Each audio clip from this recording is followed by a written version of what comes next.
Now, I've seen a lot of people say that I look and sound like a redditor, which is one of the most insulting things you can ever say about another human being. But what if I force-fed you a hard truth? What if I told you I don't really use Reddit? My narwhal doesn't bacon at midnight. I'll occasionally go on there just to see if there's any breaking news that I might be unaware of, but it's very infrequent. And I never, go into the swamp of a comment section on the platform. Until today.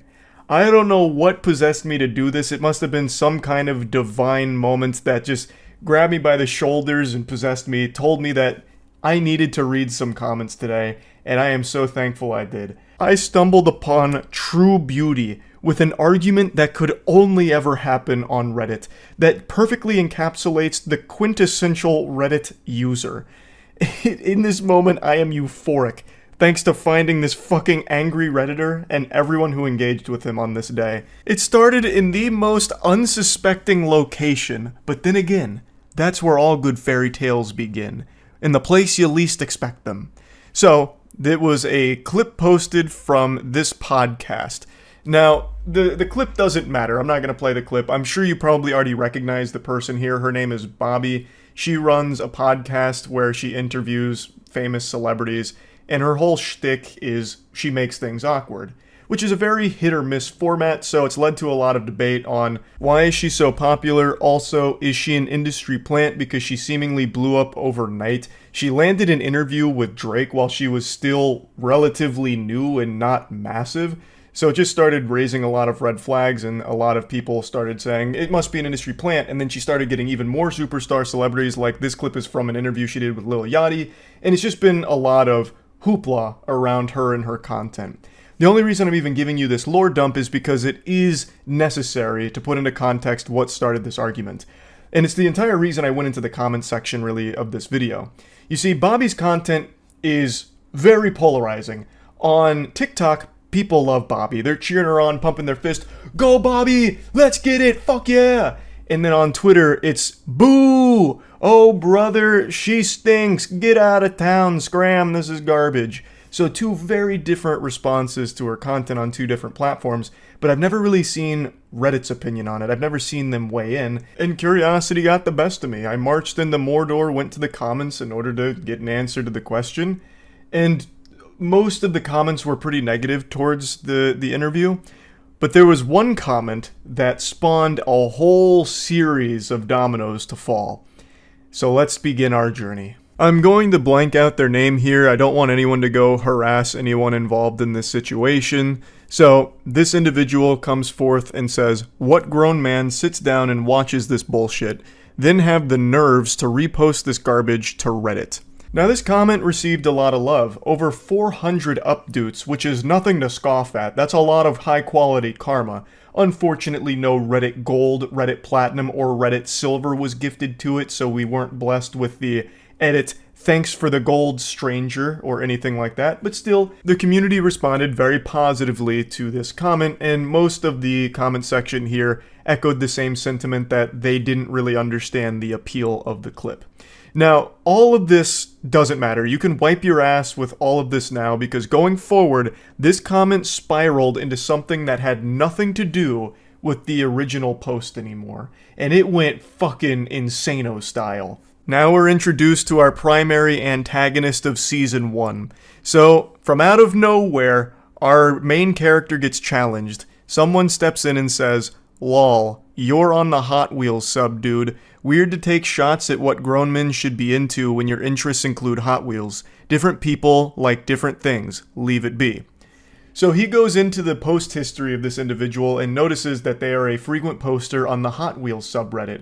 And he's using it to take some shots at him to try and showcase, like, hey man, you say grown men shouldn't be into that, but I could also say grown men shouldn't be into Hot Wheels. You see how that works? And he's not wrong. He's coming for the throat here. You could absolutely say the same thing. What grown men would be so into Hot Wheels that they'd go on to Reddit and talk about it all the time? I personally have no problem with that at all, and I don't think this poster does either. He's just using it to make a point. I think whatever hobby you're into, whatever you collect, I think it's great. I think that shit slaps. Having something that you're passionate about that you would collect it, I think is a cool thing. I mean, I have fucking cards framed on my wall from Yu-Gi-Oh! And Pokemon, right? Like, I get it. But this really struck a nerve with this guy. He responded by saying, "Grown man liking cars? Who would have thought? I see you ignored all the other subs. Maybe I should waste my time on rap and movie subs like all the other low IQ Redditors across the pond." And if you're an astute observer, you'll notice that he's no longer enjoying the luxury of some updoots. The subreddit has turned against him, thrown him to the wolves. He is now being flooded with downvotes. And a downvote is a fate worse than death to a Redditor. It's kryptonite to Superman. The downvotes start hitting him, over 100 downvotes. And I can see why. This feels very insecure to come at him like this. His point was pretty clear, but then he, tries to, explain away why it's, really in line with being a grown-ass man because he likes cars. He's like, oh, well, yeah, grown men like cars, Hot Wheels are cars, duh. I mean, maybe I should just go to rap and movie subreddits like you low IQ plebeians. It's really, really cringy Reddit behavior now. The bad boy comes back with a tough-to-swallow pill. Hot Wheels aren't cars, mate. They're toys. Talk about low IQ, haha. You're not better than anybody else, sorry to tell you. To which he responds, the fact you had to come back and edit that pathetic response, LMAO. And then he just says, go play with your vroom vrooms. His collection of downvotes is starting to eclipse his collection of Hot Wheels cars at this point. They just keep pouring in. As you can see, most people are rallying behind the other guy who's just saying, brother, they're toys, not real cars. And he's right. He is fluent in facts. He is spittin'. They are not real cars. They are toys. There's nothing wrong with collecting them or liking them, but I don't understand why this goofball is talking about it as if they are real vehicles. He's like, got this bravado going on, like this machismo, like, oh yeah, grown men liking cars, who would have thought? It's Hot Wheels, man. They're still collectible toys that you can play with, and they are made for kids, but there's nothing wrong with liking them or collecting them as an adult. Fucking Pokemon cards are made for kids too. I collect them. There's no shame in it, but you're acting so insecure about it and pretending that it's something that it's not. And he does the classic Reddit 101 when it comes to argument, where he doesn't actually address what was said. He just says, LMAO, edited your pathetic response, big L, basically. His response wasn't pathetic, it was totally fine. You didn't counter it or anything at all. He just made you look foolish, and you continue to make yourself look like even more of a clown here. In response to the vroom vroom comment, he says, I'm changing spark plugs on my 700 horsepower F-150 right now. I will when I get done, though. And now, here enters the sidekick to our main supervillain here, who chimes in and says, you're trying too hard. To which this guy responds, actually, I'm low on boost. If I was trying too hard, I'd be at 950 horsepower range. It doesn't get more Redditor than that. Oh my fucking god, I could feel the fedora tip through the computer screen here. Milady, my horsepower is quite low, actually. It's just, shit, it hurts to read, it really does. The guy's absolutely right. He is trying so hard. I half expected him to go into the Navy SEALs copy pasta. What'd you say to me, you little bitch? I've got 500 confirmed Hot Wheels with 6,000 horsepower and 400 RPM turbo booster NOS accelerators. Brother, it's Reddit. You're not Dominic Toretto. You're talking about Hot Wheels. It's not that deep. Even if he was being honest and was changing the spark plugs in his F-150, why would you say that? It just makes you look like such a fucking loser to say that during your heated little scuffle online. It's so cringy. If that's what you were actually doing, keep it to yourself. You don't need to try and prove that you're a man to a stranger on Reddit. All hell breaks loose right now, and the cringe is rated E for everyone, because he starts just lashing out at anybody in the thread. So someone else made a comment, and he went through his post history, I believe, and found that he was on, the WWE subreddit. So he calls him out saying, WWE isn't real, bro, sorry to tell you. Maybe you should pick up a real hobby like learning about cars. To which they respond, toys. A slam dunk, he's right. It's all fucking about Hot Wheels so far. So then he comes back and says, yes, I'm not delusional like you, Mr. SmackDown vs. Raw. That's not even an insult. The WWE is extraordinarily popular. Hot Wheels Henry is just really scrapping for any morsel, any crumb of an insult that he can, slap together, and it's not working. It's not. He's fighting like 16 different battles from all fronts here on this comment thread, and he's losing every single one of them. Our boy then goes full armchair psychologist. You actually are ashamed deep down. That's the whole reason you chimed in on my comment. You felt attacked when I said, "What grown man watches this?" It brought back traumatic memories of you being bullied for liking WWE in this day and age. He's like, no, I commented just because of the toxicity. To which he says, I'd rather have a Hot Wheels collection in my garage next to my turbo truck than have Rey Mysterio and Triple H posters all over my wall. I don't know who's getting bullied for liking the WWE in this day and age. It's extraordinarily popular. Maybe like 10 years ago, but today, no shot. I think he's fighting ghosts with that one. You're much more likely to get bullied for collecting Hot Wheels cars as a grown-ass man. Case in point. Though, he's not actually getting bullied for that because no one really has a problem with what you collect as a hobby. The reason people are making fun of him here in the subreddit is because of his attitude, where he views his hobby as just superior to whatever else everyone's interested in. Oh, you see, no, I actually collect Hot Wheels cars, like a real grown, grizzled, strong, big-muscled man, not this lame garbage. Like, it just sounds like pinky up, high off your own fumes, sniffing your own farts kind of garbage where you view yourself as superior than others just because you think your interests are better. So you're just shitting on everyone else who called it out. Like, no one cares if you collect Hot Wheels cars in your garage and it's right next to your fucking Optimus Prime truck. Yeehaw, that's great. You're just being an asshole about it, which is why people are just making fun of you in the subreddit. His rampage continues, and this time he's pissing on sacred, hallowed ground. He insults RuneScape. He says, you drive a stock car and play RuneScape, I know you're drowning in pussy. He's saying it sarcastically. So he checked the comment history of this guy, saw that he played RuneScape, and he's using it to attack him. Which is a wild one. Like, yeah, RuneScape's got some, less than stellar things about it, but there's nothing wrong with RuneScape at all. It's still an extremely popular MMO that is well loved to this day. And the guy's like, I don't understand how a dude who plays with toy cars thinks he's above people on movie and rap subreddits and people who play RuneScape.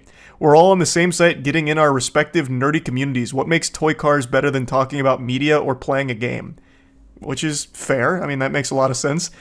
And then he just goes, you don't understand because you can't even turn a wrench on your own car. Of course, a mechanic is going to be into Hot Wheels considering he works around cars all day. Do you need me to further break it down for you to understand? Oh, just that aura of insecure loser is very potent. It's like in Bleach when they first meet Kenpachi and his spiritual pressure is so strong that it just glues people to the ground, they can't even stand up. That's what his loser aura is doing to me right now.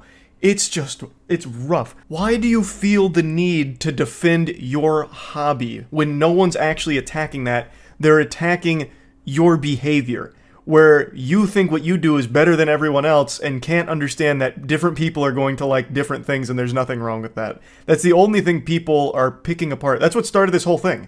You were saying, who watches this garbage? What grown man would do this? And one other guy was like, hey, you're a grown man who plays with Hot Wheels. You understand? Like, different people like different things. It could have been so easy to just meet in the middle, shake hands, and be like, oh, okay, I get it. Yeah, this wasn't for me. Just like Hot Wheels collecting, maybe not for you. But he just refuses to accept that reality. Instead, he's just going, no, you don't understand because you can't turn a wrench in your own car. He just keeps diving in on things other people like. Do you just really call RuneScape a fun multiplayer game? Responding to someone saying that it was a fun game, there's nothing wrong with it. You're not playing COD, dude. You're playing a game that's synonymous with virgin weirdos like yourself. Deaf embarrassing. He's just trying way too hard. I can feel the tears in his eyes as he types these comebacks. Now, up until this point, I had a big smile on my face reading these for the first time, but when I read his next response here, I let out an audible gasp. So the guy, once again, is still going in about RuneScape, like, it's just an MMO, whatever, you're being a judgmental prick, and can't handle it when people roast you back. So you start combing through comment histories, massive Redditor mindset. And his response is, I can definitely handle it, LMAO. I just shit on 10 different no-lifes, including you, that wanted to be relevant. There's multiple comments saying who watches this, but of course you want to reply to mine for the free clout and upvotes from the Fem girls. I don't even know what fantasy land this guy's in. He just went into Narnia, and he's not coming back, I guess. We've lost him for good in delusion. Farming the free clout from a Reddit comment section? What clout? And where did the Fim girls come from? And I don't understand. There's so many layers to this onion, I don't even know where to begin with picking it apart. So, first of all, he can't handle anyone roasting him back. He has showcased that very beautifully. He's had a full-blown conniption over this. He did not shit on 10 different people. He just made a fool of himself in response to 10 different people. And he says that they just wanted to be relevant. So I'm guessing this guy has a huge ego, and he thinks that he's some kind of Reddit power user, perhaps? Like, his karma speaks for itself, right? Like, this is a big guy. And you guys are only responding to him because they're trying to suckle some clout from his teats. His big, ample bosom of relevancy.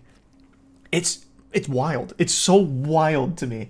So I went to his account because I did a double take. Is this like a big Reddit user? No, he's not. Like, I don't know what like the highest upper echelon of Reddit karma farming is, like the biggest karma accounts, but his is not very high.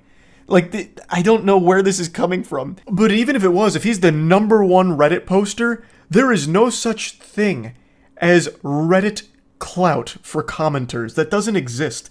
Like, Reddit is the only social media platform where if you're extremely active, the #1 account on Reddit, it doesn't do dick for you. It does less than nothing for you. If you get Twitter famous, you can at least turn that into some kind of like sponsorship revenue or lead people to other platforms to maybe follow you.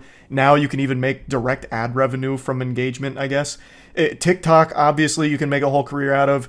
Even Facebook, obviously, YouTube, Twitch, every other social media platform, if you are a power user of it and get like a big audience on there, you can make a whole career out of it. Reddit, if you dedicate your life to being a Reddit power user, all you do is get laughed at. That's your big reward. You get insulted for wasting your time. It is the only social media platform where you cannot make a career out of being a power user of it.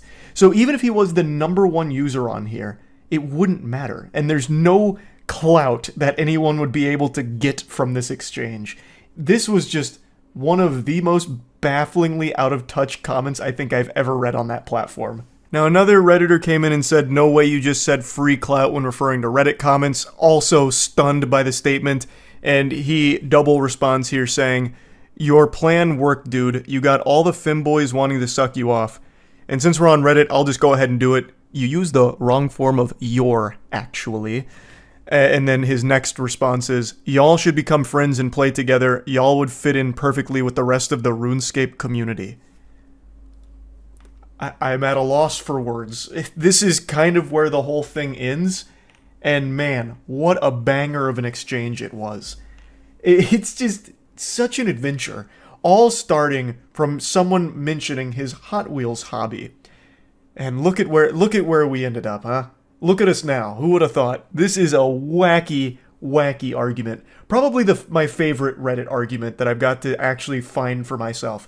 I got to come into this in the wild. I didn't get linked to this. No one told me about this. I just happened to be perusing the comment section and then saw this argument unfold. And I got to go on an unexpected journey with it. And I really just had to share it. I had to. So yeah, that's really about it. So yeah.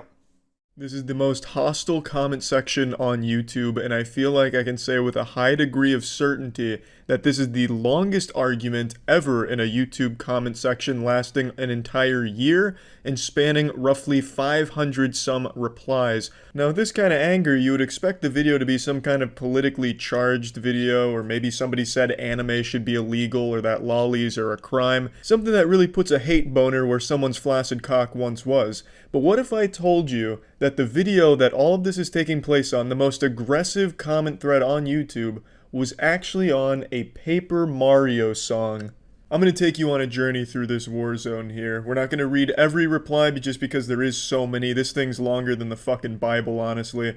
But we're going to go through the big parts, the big moments here in the manga, make sure we get the gist of what's going on, because this may be one of the greatest stories ever told. It's got it all. It's got a little something for everyone. A story of betrayal, violence, love, terrorism, action, drama, mystery, and most of all, Mario. Chapter 1, The Catalyst. This is where it all begins. This is ground zero. Lunar1314 leaves a comment saying, I don't care if I get hate because of this opinion, but this is my favorite Paper Mario final boss song. A bold and brave hot take. Someone didn't tell Lunar that opinions are illegal on the internet. It's not the most controversial thing to say, it's simply a matter of liking a song. But this is the internet, and you can't like something that somebody else doesn't like. A lesson our boy Lunar here is about to learn the hard way. Enter the villain, Aramaru1837, because you're like 9, haven't even played the other games, I guarantee you.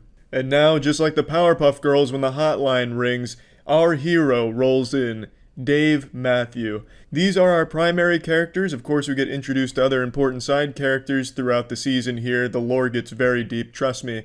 But this is basically the Batman and the Joker, Dave and Aramaru. Dave sweeps in defense of Lunar. How about we agree that you are a jerk? Everyone can have their own opinion, and that is the internet, so no one cares about your opinion to begin with. Also, instead of throwing insults at me, why don't you try to get me to see things from your perspective? It would be a lot more time efficient and, unlike insults, actually accomplishes something in the long run. Or you can continue to assume that I am a mere child that does not know of the 5 other Paper Mario games, or was it 4? Or has even played them, both opinions being completely wrong. But as I said, it's the internet. We can go in circles all day and night and neither of us would get anywhere. So let's not, okay? Dave trying to get out ahead here and squash the beef, giving a fair warning to Aramaru that you do not want to fuck with Dave, but spoiler alert, Aramaru pokes the sleeping bear.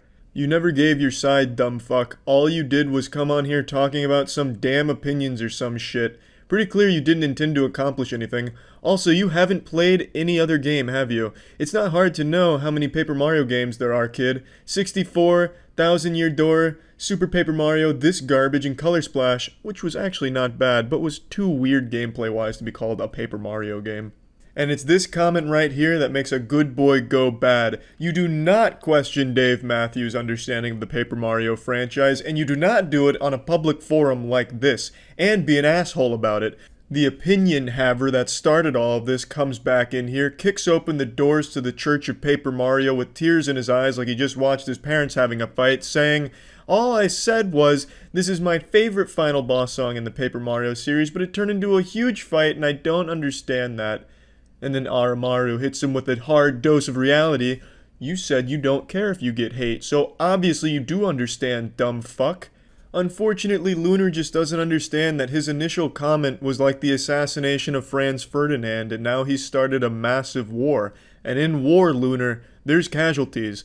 I know you can say whatever you want, but please, can you please calm down and make a nice comment to people? Like I said, please not say about 1,000 cuss words with this reply, please. It's not hurting you to read a quick fuck. Look, I'm understanding everything you're saying. I'm just here to calm you down. Not everything in the world is solved by anger. Jedi Brooklyn Green comes in here and tries to reason with Sith Lord Aramaru here about how anger's not the key, but it's all for nothing because Aramaru has already been consumed by his anger. Like I said, I am cutting out a couple things here because there is so much of it. It'd be like a 10-hour video if I read the entire chain. Basically, in a nutshell, Dave was saying this is pointless, it's an internet argument, let's just drop this. And he concludes his monologue with, well, since we both agree that this whole thing is pointless, let us just agree to disagree and be on our way then. Aramaru, cool, so fuck off. Peace was never an option. Nah, seeing your pointless insults because you can't come up with an actual comeback to my remarks is rather funny to me. Heh, I thrive off your pointless rage. Thought it was done. Why you still here, idiot? As I said, I thrive off your rage and anger. You want me to stop? Stop being angry. Easy. Dave Matthews is slowly accumulating power like a spirit bomb fueled by Aramaru's rage. He is laughing in the face of Aramaru's anger. Not angry, dumb fuck. Piss off. See? Angry. Not angry, dumb fuck. Piss off. I see that you're running out of comebacks. I can give you a few if you need them. Dave, of course, being one of the world's leading comeback dealers. Not stressful, you're just annoying, lol. And there's plenty of music better than this shit, even from Color Splash. Uh-huh. Why don't you go back to your 1,000-year-old game and super overrated Paper Mario game? Your screen, oh boo-hoo, let me play a sad song for you on the world's smallest violin. Oh wait, I broke it. If this was done, why did you reply? Metal Mario coming in here just spitting straight venom in the face of Aramaru here, lighting him on fire with the world's smallest violin comment. Nice try, dumb fuck, but I haven't even played any Paper Mario games except Color Splash. Now fuck off with your shitty excuses for jokes. People have better shit to read. When I initially made it to this chapter the first time and got blindsided by this plot twist, I fucking recoiled into my chair, threw my arms in the air. I was just so absolutely shocked. I felt like I was witnessing history, like I Am Your Father level twists here. This is subverting expectations done extremely well. Not Game of Thrones Season 8 bullshit. This is how you surprise a reader with a narrative plot twist. Who could have seen this coming? If you remember back to the genesis of this whole mess, it started with Oromaru melting down and breaking shit in his room over the fact that somebody liked a Paper Mario song he didn't like, and then accuses them of not having played any of the other Paper Mario games, and then only a short 100 replies later, he himself admits he's only ever played one Paper Mario game, and it's not even this one. It's so fucking remarkable. What an incredible twist. That is character development right there. Now we're getting a little bit of the origin story of Oromaru here, which only makes him even more mysterious. Well, I see my sympathy was misplaced. You seriously judge a game on what other people say about it? You sure have missed many a good game. Also, shame on you. Don't give out criticism if you don't actually have the knowledge to back it up. It's just stupid to say something's wrong and then give no evidence at all to support your theory. And that's researching 101. This guy Reddits. Also, it appears that you really do only know how to spit out insults. I'm gonna have fun with this. Hello again, my old friend. I see you're here to argue once again. Too bad this will end with you weeping, because your argument is less than the dust I'm sweeping. But you will not give up yet, because you don't realize that it's the internet. So you might as well be voiceless, as all arguments here are practically worthless. Dave Matthews goes full Robert Frost here with this personalized slam poem to Oromaru.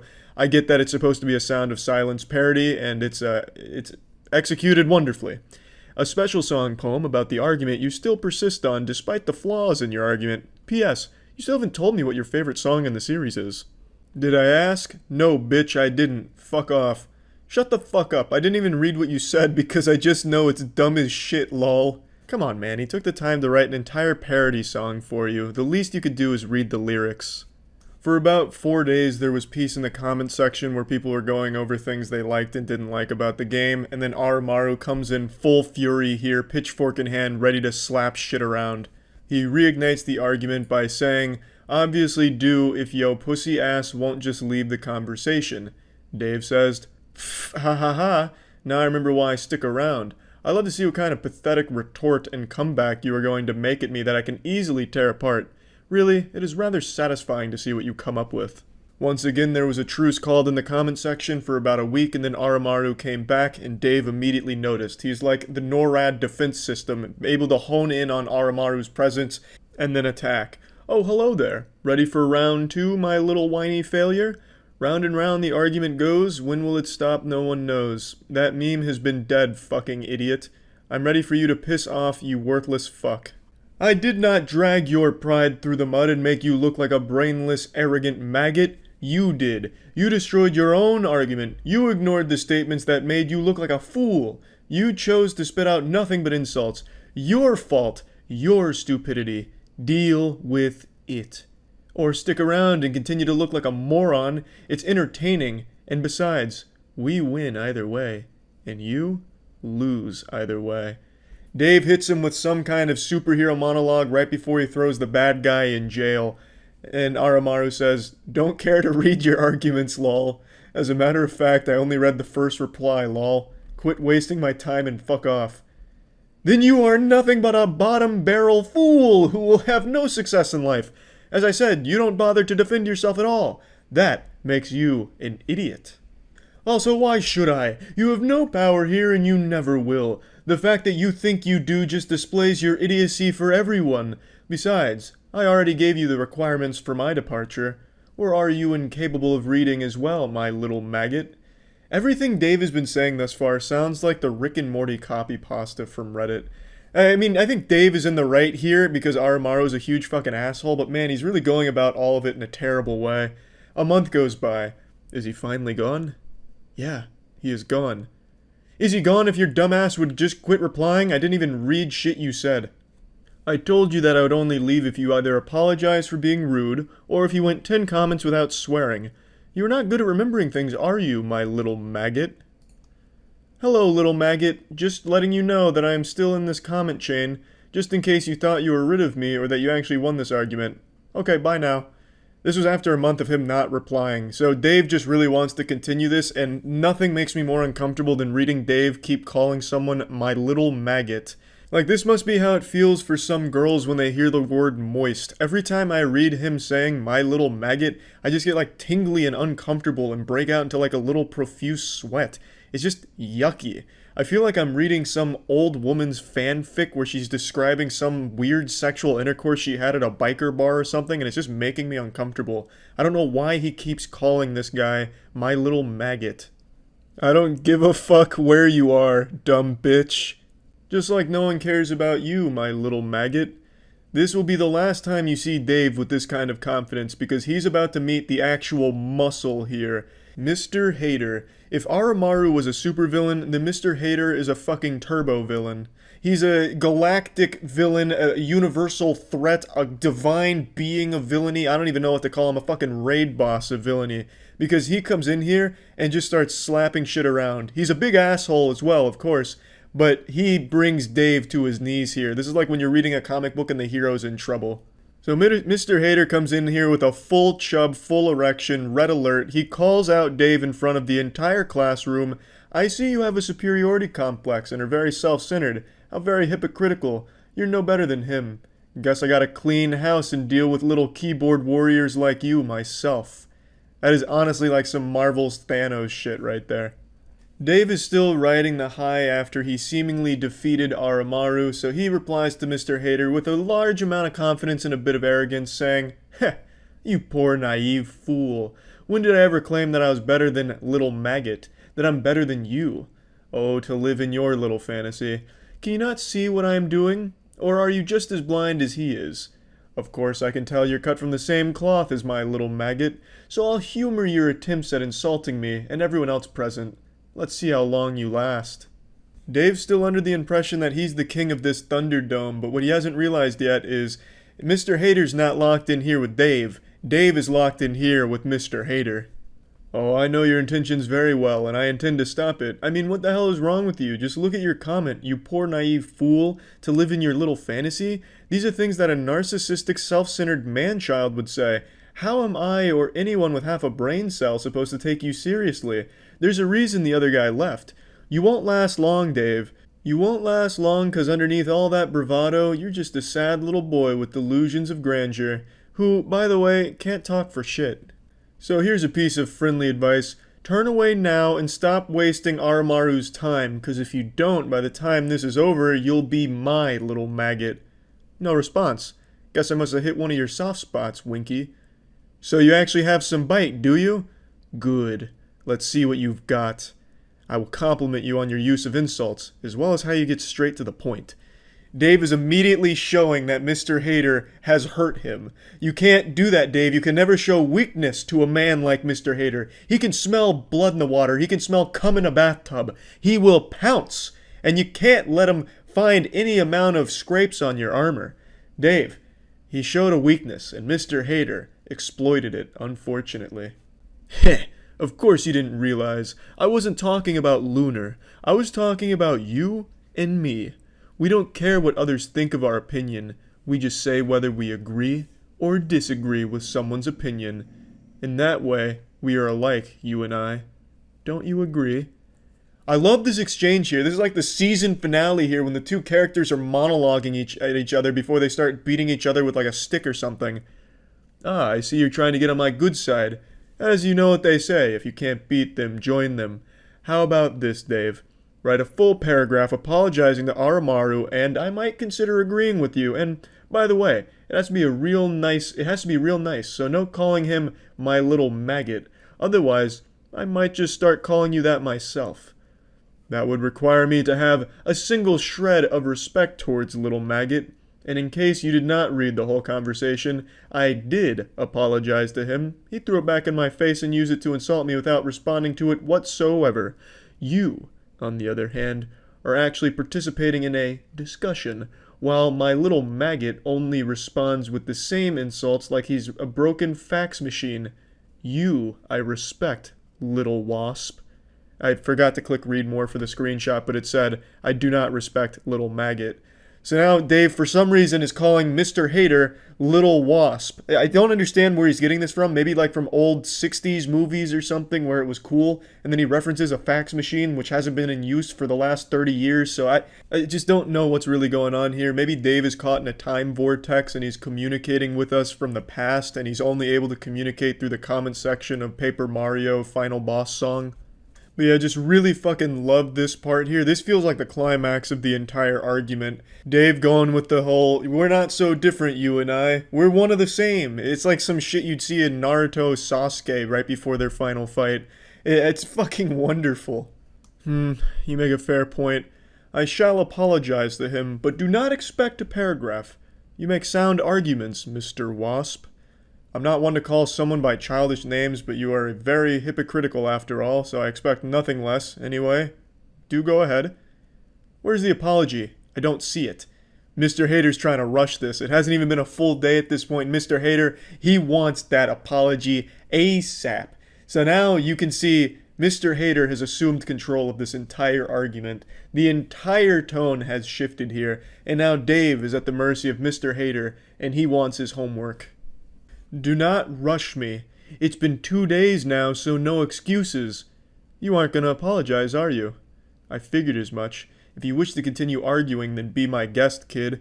Dave is starting to panic a little bit. He doesn't want to write this apology because he does not respect Aramaru, but he is afraid of Mr. Hater, so he's caught in between a rock and a hard place here, and he's treading water in the comment section. 1, I have a life at the moment. 2, you need a little bit of patience. 1 word. College. You don't go to college, David. Then you clearly set your expectations of me far too low. A shame, really. I thought you would be smart enough to not do what little maggot did. Stop lying to yourself, David. How about you tell me what's actually going on? College, as I said before. Do you not listen, or are you refusing to believe that I have a life outside of this? Now, if you excuse me, I have a music class to attend. I really don't understand why Dave even feels compelled to keep answering at this point. He doesn't want to write the apology. He shouldn't write an apology, honestly. He just doesn't have to reply to Mr. Hater. He can just wash his hands of this whole thing and still come out as the victor. But for some reason, he keeps engaging with Mr. Hater in here, and Mr. Hater's pressure is somehow like leaking into Dave's real world, it seems, because it feels like he's stressing about this apology, which he shouldn't write in the first place. Mr. Hater goes in on Dave, starts poking holes into his claims about college because 4 months ago it was still coronavirus shutdown, so classes weren't going on, so Dave feels the need to defend himself again. And then he kind of just explains he just doesn't want to fucking apologize, which he shouldn't. I'm glad he doesn't. Dave says, 1, truthfully, I don't want to apologize to Armu because I know for a fact it would not be genuine, and no matter how much I hate a person, I'm not going to insult them by giving them a mocking, half-assed apology. And 2, online classes are a thing that exists, and I'm not doing just a music class. Who is the antagonistic one here? Because it definitely isn't me. You poor, pathetic whelp, barking and baying like anything you say will ever matter. No, your words don't hurt me because they are artificial, fake, designed, and spoken for the sole purpose of inflicting pain without putting actual feeling behind it. Ha ha ha ha ha ha ha ha ha. No, your words are hollow and do not deserve the electrons my brain cells would have to burn to process them, just like you. You're not special, you're not unique, you're not important, and you never will be, not now, not ever. So go ahead whelping, keep making a fool of yourself. I'll just watch the show, laughing all the while. And in your ivory tower of hypocrisy, did you ever once realize I never denied what you have been saying? You are a parasite, Mr. Hater, something that must tear everyone down to justify their worthless existence. Perhaps I am one too, but that's where our similarities end. You lash out at anyone you see as below you. I lash out at people who do what you and Armu did.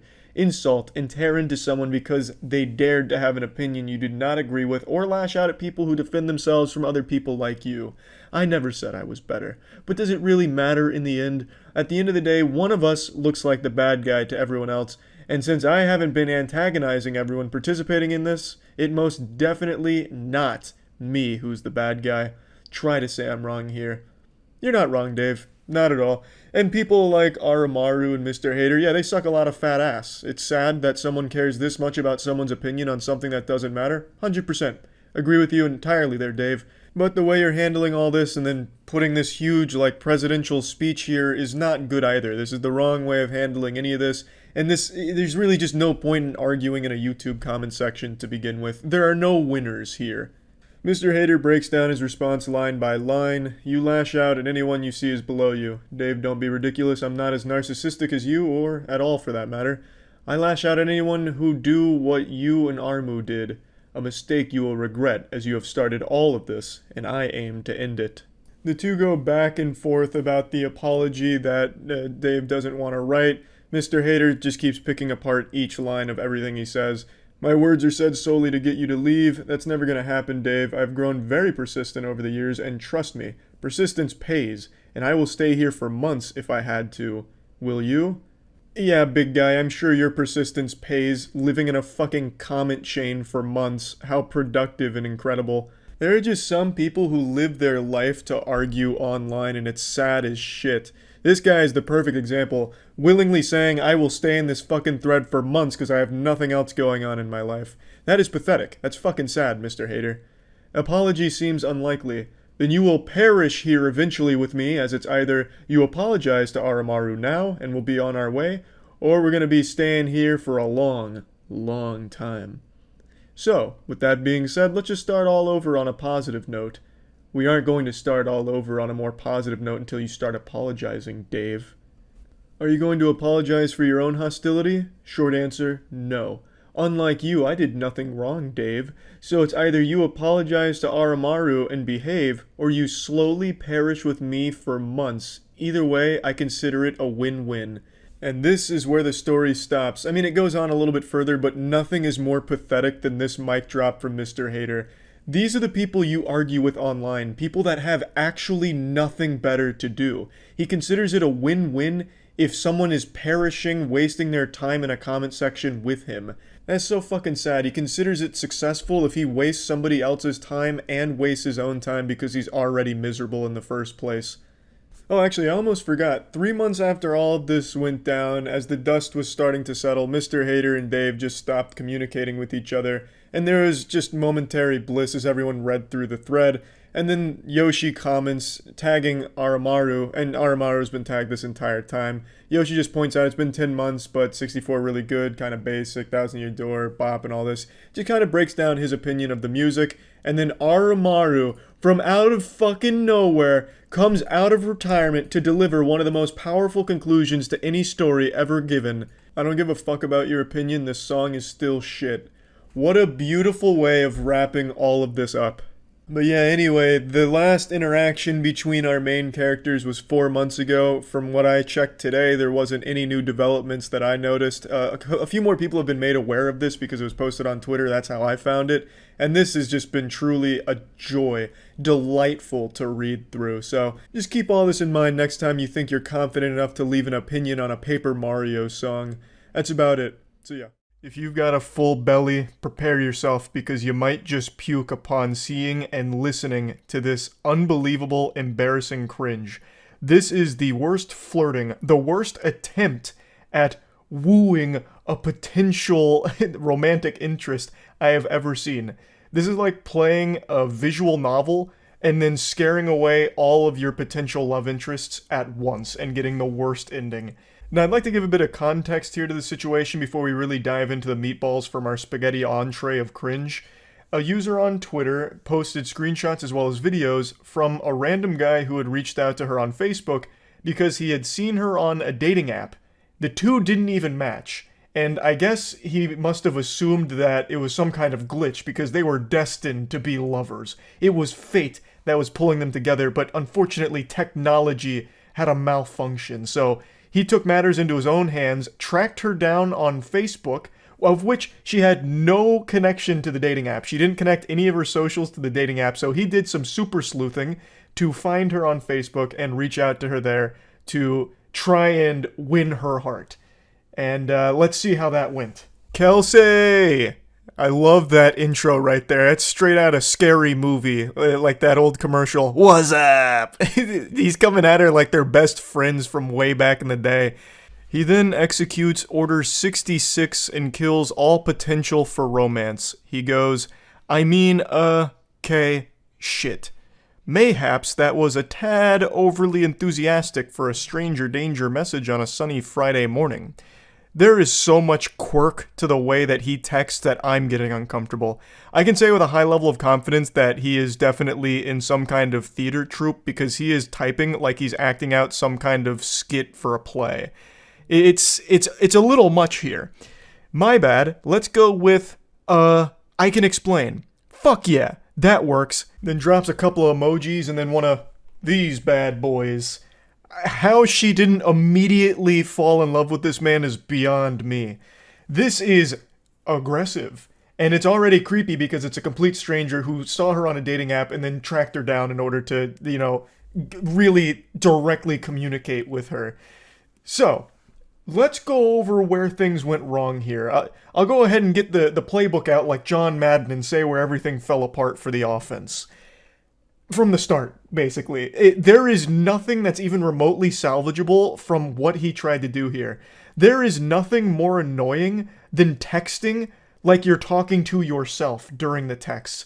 Like when you say something like, Kelsey, oh wait, shit, mayhaps that was a tad too far on a stranger danger sunny Friday afternoon. Goodness gracious, how do I save this? Like that is so fucking lame. That is shameful. That is just downright shameful. I am shocked he didn't drop like an asterisk nuzzles you, and then an asterisk, you there? Yeah, and then one of those emojis. So she said, sorry, do I know you? And then it reactivates this cringe protocol. He says, oh hey, no, we don't know each other. Sincere apologies for this subterfuge. Oh brother, this guy stinks. Dropping subterfuge here in your creepy approach to a stranger. If you give me the tiniest bit of room, I'd be happy to explain. I reckon that said explanation will bring laughs and smiles. P.S. Not trying to rope you into a pyramid scheme to sell fancy Tupperware. Yet. He's trying very hard to be self-aware, and when he starts sending his voice memos to her, he reiterates 1,000 times like, this is weird, you're probably gonna think I'm weird, and then just keeps doing it. He sends so many voice messages that go for a long, long time. It's making my voice crack because of how fucking embarrassing it is. And you want to know the wildest part? I'm getting ahead of myself, and it's a spoiler. He has done this to multiple women, apparently. Other women have come forward after this tweet and all of this, the receipts here and all that went viral, with other women showing their interactions with him, and he even uses like the exact same lines on other women, which is really odd considering that has to be a 0% success rate. These can't be working well at all. It's so weird. So she decides to play ball here and open Pandora's box to see what comes out. She says, explain away, and he gives a brief, cool guy thing. Oh god, I just spent 60 minutes singing to seniors and man am I drained. But fuck it, I can do this. He's hyping himself up in the text messages he is sending to this girl. It is so embarrassing, and he keeps doing it, but it gets worse because right after that, he sends a voice message. Hey, Kelsey, how's it going? Don't mind me, I fucking hate texting. I think we're all better without it, so I usually use one of these when I can. Also, I don't know if you've ever seen that Key and Peele skit, but that's how I feel about texting. I could go on. Anyway, I just want you to know right off the bat, I fully accept how fucking weird this is. I'm sorry, but like I said, I think if you give me a second, you'll probably end up laughing. And not that you need my permission, but feel free to just laugh directly at me for being a fucking idiot, for I am surely about to embarrass myself right now. I do appreciate your stamp of approval. I and everyone else will be laughing directly at you for this, and I appreciate that you recognize what an unbelievably weird thing it is to do. I don't know why you keep doing it. This is the first of many voice messages he sends, even after recognizing this immutable fact that it is weird and embarrassing. And sorry for the delay. I was going to get back to you, but someone called about a gig tomorrow, and I'm trying to help them find a musician. Also, I'm not sure if I'm fucking funny anymore. I just spent 60 minutes, like I said, playing guitar and singing to a room full of senior citizens, but the room was stuffy and hot. I had to do it with the surgical mask on, and I'm not sure if I have any funny or social energy left, but I'm gonna try. I'm gonna try and fake it right now. So thank you for your understanding and patience. And here goes nothing. I'm a fucking idiot. Enjoy. He's actually treating this like it's some kind of movie audition. What are you talking about? I also just, I love that he immediately makes himself seem like super busy. Like, hey, sorry for the delay. I know you were waiting on bated breath for my explanation, but I had to help very big musicians find a gig. You may have heard of them before. Bring Me the Horizon. Yeah, I'm the lead singer. So I had a lot going on. I was double booked, so I had to give them a different band. You may have heard of them, Metallica.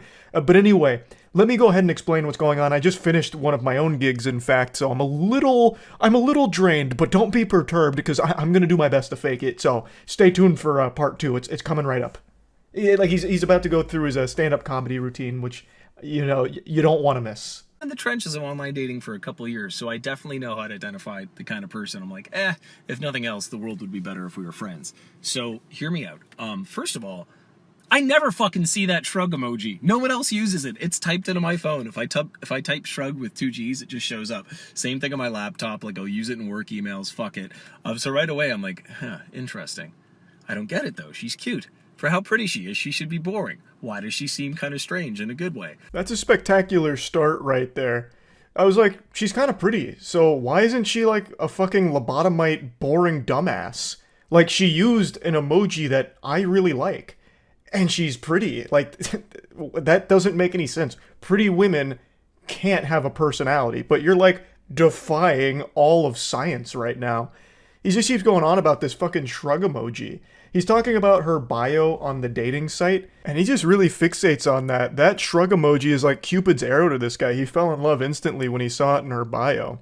I don't know why he thought it was a compliment to say that she's like strange and different in a good way because pretty women are like boring or whatever, insinuates that a pretty girl can't have a personality. I don't know what the thought process was with that approach, but it's definitely a bold play. I think you said something about live music. My job is actually live music. I play guitar and sing. I do about 25 shows a month. I know it sounds made up. I feel like I invented the job. It's redonkulous, but I live very comfortably. Life is good.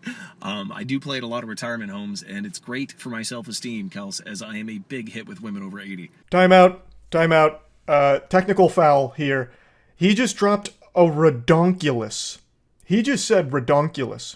And then not only that, in his only second voice message here, he's already just calling her Kels. They're not even on like a first name basis. They're not acquaintances. These are 2 complete strangers, and he's already giving her like a nickname. What the fuck? Oh yeah, and just the night before, I'd been talking to one of my best friends in the world, Roxy. Just people that like match you and they just write hey. So if someone writes hey, I just write hi. And if someone writes sup, I go nothing much, you. And like, people that match me and clearly haven't read my fucking bio, folks will match and be like, so what do you do for a living? I'm like, come on, Chelsea. Like, yeah, you're kind of cute, but I'm pretty damn sweet. Try harder. Why are you even talking about this? You're like trauma dumping on this complete stranger right now that you've tracked down from a dating app to try and communicate directly with because you didn't match with her. What the fuck is this? Now you're just going on about like, dating apps are so weird. People just say like, hey. So then I'm like, hi.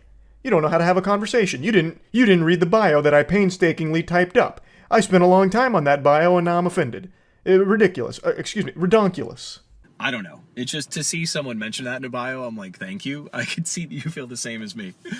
Yeah, if people, I always think that effort should match interest in dating. So if you're curious if someone's interested or not, remember that scene with Justin Long and what's her face in that movie about dating? Is it he's just not that into you?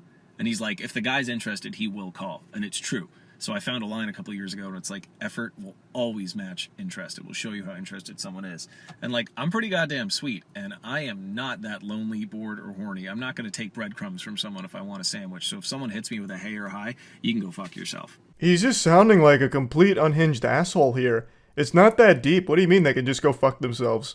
No one's even, like, what does this have to do with anything in this situation? This isn't even flirting. This is just blurting.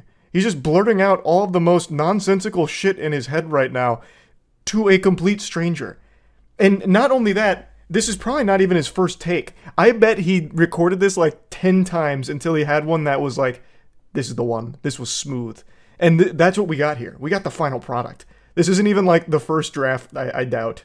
That's mind-blowing. I'm worth more. Damn it. This is where the Kelly Clarkson song comes in. Yeah, no, your bio is just, there was so much intentional effort put in, and honestly, the more I scroll down in the pics, I'm like, this does not match up. I don't want to sound like an asshole. Like, attractive people can also be interesting and funny, but it's just incredibly rare. I speak for myself, because I'd like to consider myself one of those. That's the end of chapter 2 from the voice memos, but don't worry, there's still a finale, and it's the extended director's cut. The next one's over 5 minutes long.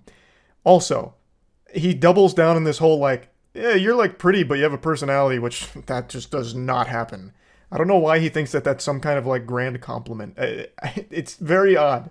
Now, before playing the 5-minute, 30-second monologue here, he must have seen that she listened to it. He's like, ha, gotcha! Yeah, I gotcha! Red-handed, you listen to it.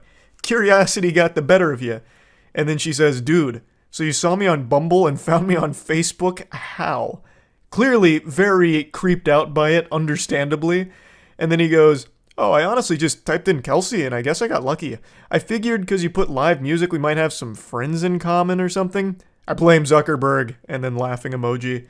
Which contradicts everything that he's said here, because he's constantly talking and referencing her bio, which I think is referring to her dating profile bio, especially because he does mention, like, online dating with Hayes and highs and shit. So I don't even know why he thought that would somehow save the situation. Like, she'd be fooled by it. For the love of fuck, I was like 2 minutes into one, and it was awesome and funny, and I was so proud of it, and then someone called me again about a gig this evening, and it's like, you know that thing where your friends know you're busy or you're on a date or something, and then that's when they decide to call? Jesus Christ. Excellent. Chef's kiss. This is how you start a romantic message. Ah, for the love of fuck. I was in the middle of something spectacular. You were gonna love it, Kels. You were gonna love it. Trust me. But then one of my fucking asshole friends called me about a gig, because I'm so busy being a successful live musician. Can you believe that, Kels? Can you believe that? It's like those things, you know, where, like, we both go on dates, right? I go on dates, clearly. You go on dates. And sometimes when you're just busy, people call. It's Jesus Christ. But yeah, no, your bio was just the fucking bee's knees. I mean, listen, top 3 in, like, the hundreds or thousands I've seen. It was just, I don't know. I'm a very good judge of character, and you just seem like my kind of person. And I'm not saying we're star-crossed lovers. I don't know you, and you don't know me. That's 100% correct. You don't know each other. So why are you doing this? This is not how you get to know someone. This is concerning. Also, you should never admit to seeing hundreds or thousands of dating profile bios. That makes you sound very desperate, that you spend all of your time on these dating apps, perusing it, cruising around, and if you don't match with someone you found attractive or interesting based on their bio, you go out of your way to find them elsewhere to try and talk to them, which is very scary behavior. I fully accept how strange and unconventional this is. I got a vibe, and I figured I gotta go with it. I was, like, in a really good mood that day. I don't know. I'm totally winging it. But, yeah, a lot of my close friends are women, and everyone, unfortunately, has a couple stories of having to block someone's number, or an ex just won't leave them alone, or going to the cops. Fuck, dude, I've had to block a few numbers of crazy people that didn't know they were crazy. So I really, really apologize sincerely if this in any way, like, triggered that, or it was weird or whatever. Kelsey, that's the furthest thing from my intention. I just wanted to say howdy, and I figured if I talk like an idiot, you'd probably feel like I did after I looked at your bio. It's so close. He's teetering on the edge of self-awareness. Him saying all of this out loud should have led to this eureka moment where he was overcome with immense shame, and he just presses the eject button and deletes the voice memo and doesn't continue this conversation. Like, he's clearly pointing out just how weird all of this is. He's even going into all of his friends are women who, you know, have stories about having to block crazy people who didn't know they were crazy. Like, case in point, what you're doing here, but you keep trying to, like, make it seem like it's not weird, even though you do keep acknowledging how weird it is.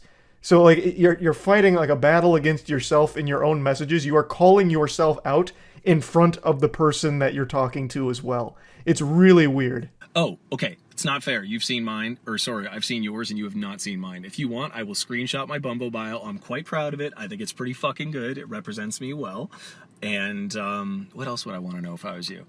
Gee, I'm like 6 feet tall, pretty damn handsome. I'd give me like a 7. No, like a 7.5 out of 10 looks wise. I mean, to my knowledge, no one has dated me for my abs or my hair. I'm guessing it's because I'm funny and honest and clearly very humble and go to therapy and emotionally intelligent. It's not a job interview, bro. You don't need to be giving your resume here.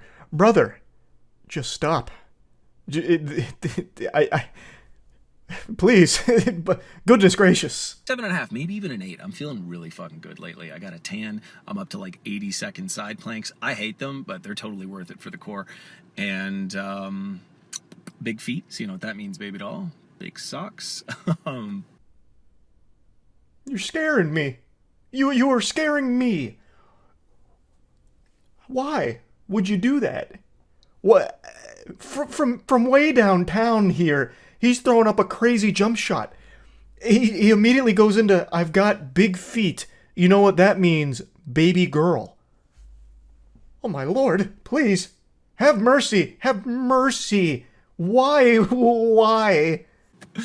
What else? I feel like I didn't tell you enough about the bio too. That shrug emoji was just, if nothing else, the fact that like you look like a Disney princess and you use that, I'm like, fuck it, I gotta talk to her. So, I was definitely getting strong Kirsten Bell vibes too, and she's awesome. I don't know if you listen to her husband's podcast, Armchair Expert with Dax Shepard.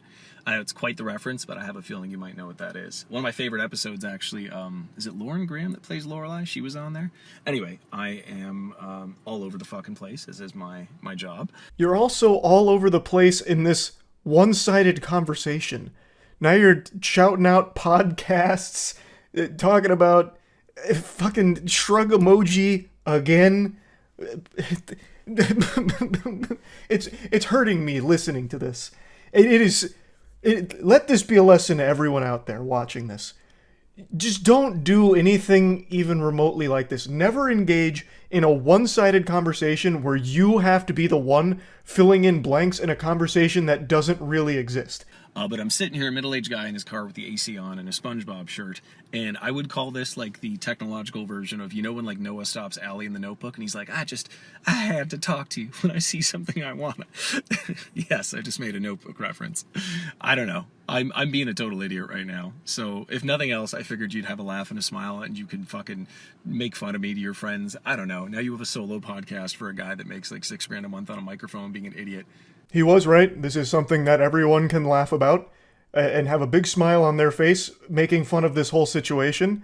And then out of nowhere, he drops like his salary from his job, like to flex. He just like slides that in there, which I mean, it's an interesting strategy yet again. This guy's got a wild book of tricks.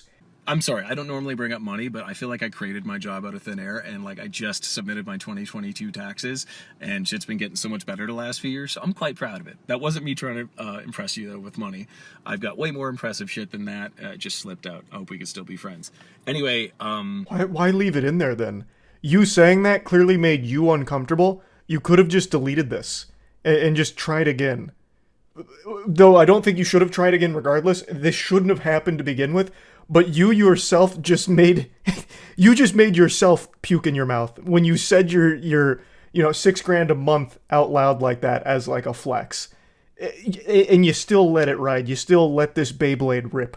Why? You look like a goddamn Disney princess. The bio completely floored me. I felt like it was written by a friend or something. I just got like strong, like fellow nerd, divergent, super cool, gregarious, happy person vibes. And yeah, so listen, I'm an open book. You probably figured that out like 6 overshares ago. If you have any questions for me, please hit me. Don't be shy. If you want, I'll share my bio. I feel like it's unfair that, I've seen yours and you haven't seen mine. I'm quite proud of my bio. This entire situation has been nothing but overshares from you. She's not going to ask you any questions. No sane person would. It's not going to happen. This whole thing was a complete catastrophe. And once again, hung up on this fucking bio thing. They're just bios. Most people write them in 10 seconds. I don't know how long he spent, like, finally crafting his, but that is not the norm. I'm sure she didn't spend days coming up with her bio on here. I don't know how it resonated so strongly with this guy, but I bet after this whole song and dance, the woman here immediately just deleted her whole account, or at the very least remove the bio entirely. Yeah, for the 80th time, I apologize if this was weird, or like gave you any bad vibes. That's not my intention.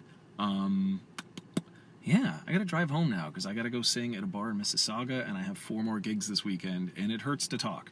So I'm sitting here in my car like a jackass, and yeah, I hope that all made some kind of sense. And if nothing else, please take the sincere compliment. I've seen hundreds of shitty bios, probably thousands, and yours was easily top 3. The only reason I'm not giving you number 1 is because then it would seem like I'm lying.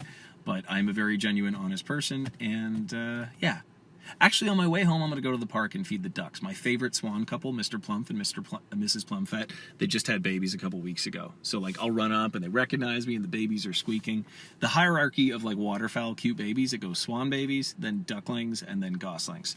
But, yes, I may or may not do that 4 to 7 times a week. I'm a huge animal lover. Dogs are better than cats. Cats suck. Sorry if you have cats, but I'm sure your cat is cool. That was one of the most peculiar lies I've ever heard. You're going to stop at the park on the way home so you can visit your favorite swan couple, Mr. Plumph and Mrs. Plumfett, because they just had babies a couple weeks ago, and they recognize you and get excited and start squeaking when you come by. Like you're part of the family, part of the crew, part of the ship. What universe? What the fuck? That's not even something Dr. Seuss would write as like a little goofy side plot in a story. That is the biggest lie I've ever heard, for no reason, for no reason. The quirkiness is overloading. Like the cup runneth over on quirk. Wow. And yeah, take the compliment. Anyway, apologies if this totally intruded on your day, opposite of my intention. And yeah, your bio was fucking awesome. I mean, there's a couple other assets I noticed too, but I cannot mention them without sounding like a fuckboy, so I'm just going to leave it alone. I'm sure you've worked very hard to be in the shape you're in, but goddamn, lady. God damn, I would not kick you out of bed for eating crackers. So I figured if you are half as funny as you seem to be and half as cool as I got from that bio, I would say howdy. Yeah, all right. Hope this made you laugh and smile, and you have a fantastical day, Kelsey. Cheers. And that's the grand finale of this whole situation, and what a journey it was. I find this to be probably the best example of the worst approach to romance imaginable. And like I said, this was not an isolated incident. He's done this before. And he's even used the same lines before. Which is it's so wild. It's so wild. I had to talk about it. I had to. So yeah, that's really about it. See ya. I know my calm, composed, stoic demeanor may not give you any clues or hints at my internal struggle, but trust me, right now, I'm spiraling. I'm falling down a dark path I swore I'd never walk again. Like a former addict who finds the pipe once again, I have found my long since abandoned drug. I have become hooked on reading horrible text messages from dudes trying to get laid again. It's been many moons, and some of you who have been around the channel for a while may remember I've made a lot of content covering horrible pickup artists, as well as horrible text messages with self-proclaimed nice guys who are one gentle no away from letting the demon out and just flipping the switch to a full-blown conniption. Like, the word boyfriend would be, a Winter Soldier event that would have them just go ballistic. And I've made quite a bit of content, both laughing at the absurdity of it, as well as using it as an educational tool, like, hey, don't be like these goobers. But over time, I started kind of petering out from doing that, because I just made so much of it, and I stopped indulging in that kind of content until recently. I could only fight the urge for so long. The werewolf is coming out. It's a full moon, and that moon is nothing but fucking cringe. I saw some text messages today that I've just gotta go over. Now, before we embark on this journey together, it's important that I let you know that these are 2 college students. As we go through this, you'll probably assume that it's 2 13-year-olds, but that's not the case. These are 2 college students that worked on a group project together, and now we're coming in after the completion of the project. So, they say, I just emailed Professor the final draft, so we should be good. To which the poster says, yay, and then sends a meme, go team. I really enjoyed working with you. You seem like a very sweet and smart girl, and I'd love to take you out sometime. To which they say, that's very kind of you, but I have a boyfriend. Oh boy. She said the phrase, I have a boyfriend.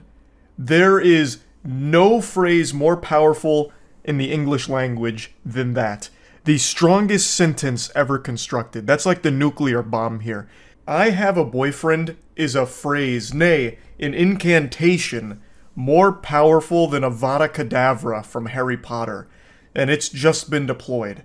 So you can already start to speculate where things are going to go south. He responds by saying, heh, well, thanks for leading me on. Which catches her off guard. She says, I'm sorry, but I don't think I've done anything to imply I was interested in dating you, to which he responds, it's just funny how you never brought up that you were taken until now. Which is an interesting thing to respond with, because that makes it seem like he expects every girl that's taken to immediately state that upon starting a conversation with a man. Like they need to wear some kind of sign or some kind of label on their forehead that says, currently in relationship, not available, thank you. Try again at later date. Although she does say that she mentioned her boyfriend. Actually, I did. When I was at your house, I told you my boyfriend was picking me up. Which he's able to counter beautifully by saying, I thought you meant a boy that you were friends with. Because why would you go over to a guy's house if you're dating someone? And she says, because you offered to host and we needed somewhere to work on our project together, my boyfriend knew and didn't care because all we were doing was working. I'm sorry if I did anything to give you the wrong idea.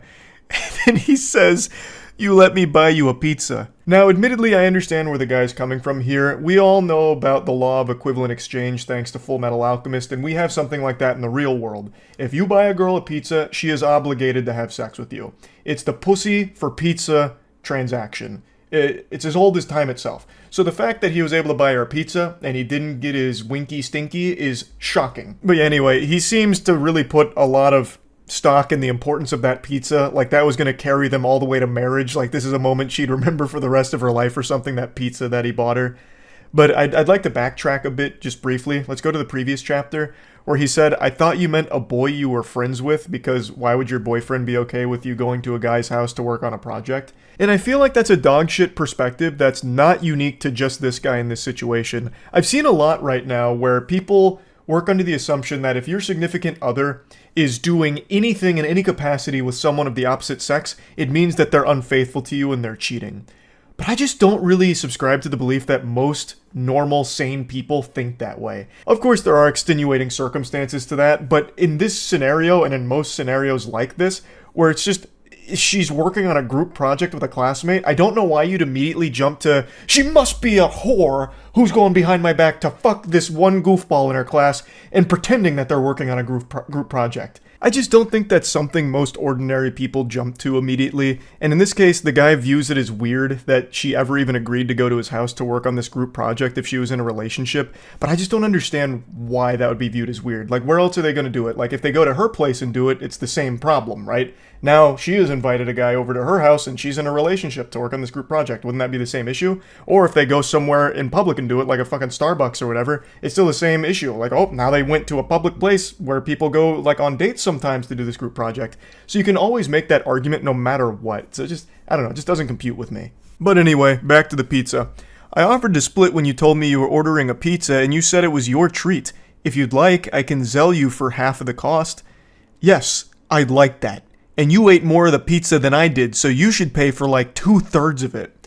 Now we're getting into the nitty-gritty math calculations here. Like, well, actually, listen here, Harpy. You ate more of the pie than I did, so you're gonna need to reimburse me more for it. And you know what? It wasn't my treat, because this Halloween there was only tricks. You tricked me. You lied by not telling me that you had a boyfriend. So give me extra cash for that pizza, you disgraceful harlot. She's being as gentle as possible here. I imagine she's scared of this individual, and she said as much in the comments of the post. She said that she didn't want to, like, get too aggressive back because then she'd be, like, afraid of what he might do. So it's just, like, I understand where she's coming from. You don't want to, you know, poke and all of that. So she's just like, okay, that's fine. And I'm sorry again if you got the wrong idea, but I thought I made it clear that I viewed this as a professional relationship. Well, you didn't. And then he comes back and says, don't leave me on red. So he's getting very aggressive here. He's red in the face. He's steam coming out of the ears. Like, I understand why she wants to, like, tiptoe around this as gracefully and smoothly as possible. And it's something I've said a lot on stream, where in the current climate of things, it feels like everyone's more on edge than ever. Like, I've read so many stories over the last couple of years of people snapping at the smallest things, like even the most minor inconvenience. Like, this is a story I've referenced a lot, but it's one that actually legitimately sticks with me. There was a murder at a Subway where a man shot 2 Subway workers because they went a little heavy on the mayonnaise on his sandwich. Too much mayo was a death sentence for one of the 2 workers that was shot. The other one did survive, but I mean, it's things like that where it's never really worth pushing back. So in a case like this, I understand why she'd want to be really light about it. And I just want to mention that because I saw a lot of comments, like, not really grilling her or anything, but just really kind of wondering why she was being so polite in lieu of all of the aggression from this guy. And I totally understand why she would be. I really do get it. I just wanted to point that out real quick. But anyway, it wraps up by saying, I don't think this conversation is worth furthering, which is fair. And then he responds saying, it's ridiculous you even chose a guy to work with if you have a man. I bet he was upset even if he pretended not to be. Now, she explained this a little further in the comments. She didn't even choose him to be like her group project partner. Apparently the way the groups were chosen were people chose topics and whoever had similar topics worked together. So these 2 just happen to have the same topics. It's not like she went out of her way to choose this, benevolent angel to work with or anything. But anyway, I understand this was like a very short text exchange. It's only like 3 screenshots here. But I just think there's a whole lot to digest and analyze here. As we as a species have become more and more isolated, all of our socialization and human interaction comes from behind a computer screen now, mostly. Almost all of our interaction with each other is through the internet. So it's leading to a lot of people not knowing how to socialize or not knowing how to pick up on like social cues, and I don't even really blame individuals for that. But it's led to situations kind of like this, where this guy really views that her being off the market, having a boyfriend, should mean that she shouldn't do anything at all with another guy, even work on a class project with another man. And also, something as simple as buying a pizza shows some kind of romantic interest between the 2 of them, some kind of mutual romance. So when it turns out that she wasn't interested and it leads to a rejection, it's something that he doesn't know how to handle appropriately. And overall, it is just pretty sad. Yes, it is like equal parts entertaining with some cringe text messages, of course, but at the core of it, there is a problem where people aren't going out in the real world and making genuine human connections. It's all through computers. So when you are in the real world with real humans, you don't really know how to handle things super well. So something as simple as getting like a rejection is a much bigger deal than it used to be. And overall, like I said, it's just kind of sad. I wanted to just talk about these text messages because I got real deep on why. Why would this be the response to something so simple? And of course, the text messages are very silly, like with the whole fucking pizza side quest thing. But anyway, yeah, I just wanted to talk about it a little bit. That's it. So yeah. Speedrunning an intro here, I just learned about some of the most entertaining drama of 2024. I saw it through Evil Pinely's video covering the situation 2 weeks ago, and it is still going currently today. It's about the CEO of a parchment paper business losing his mind and having this whiny temper tantrum meltdown, all because he watched a TikTok video of a girl being cooked a meal by her father. When I told my dad I was going to be getting him the same pans that Gordon Ramsay has, he was so excited. I'm talking about the hex-clad pans, and today it's a super innocent video of this girl's dad making a meal, and the CEO of parchmentpaper.com was angrier about this than he would be if he walked in on his wife having sex with another man. Though it is quite the stretch of imagination to envision this guy, this lunatic, with any kind of companionship in his life. So after watching this, he was infuriated, went on the actual company's business account, and left a mean comment, which started a series of events he couldn't have possibly foreseen. I posted a video yesterday of my dad cooking for me with these hex-clad pans that we had gotten. There was a comment on there where the person goes, "Must be tough living a life on easy mode." I also didn't think the comment was rude at first, so I responded with, "Lucky to have parents who make it possible." And they responded, "Yeah, we get it. You have no skills and family money." That's already such a weird comment right there. Must be nice living life on easy mode when it's just a girl getting cooked a meal by a caring father. Like, how bitter and miserable can your life possibly be to just see something like that and be like, I gotta give her a piece of my mind? That's a line that's usually used in reference to camming or OnlyFans or something. Must be nice living life on recruit difficulty because men are giving you a ton of money just to be hot or be naked or something. And this guy's taking that same energy and putting it into this situation where it's just a girl being cooked a meal by her father. Make it make sense. So he's so upset that he's doing this from the actual business account for parchmentpaper.com. So the Parchment Paper Patriot is really having a conniption. And then the poster responds saying, you know, it's supportive family, got lucky. She said she didn't even find it rude at first, which I don't know how you would see that as anything other than rude. But regardless, her response was super sweet, and he gets even more heated about that, fucking steam coming out of his ears, and goes, yeah, we get it, you have no skills and family money. What kind of projection is this? Holy insecurity. What do you mean you have no skills? All she did was show a video of her dad cooking her a good meal. It's ridiculous to assume that she has no skills. It's based on nothing. She could have bow hunting skills, nunchuck skills. She could be one of the most skillful human beings on the fucking planet. We have no idea. And then he's going, it's just your family's money. You're suckling off their bosom because your parents have money. What is happening here? Do you have no skills because you probably order Uber Eats all the time? Is your skill just ruining businesses? Like, I mean, that's a pretty cool skill, I guess.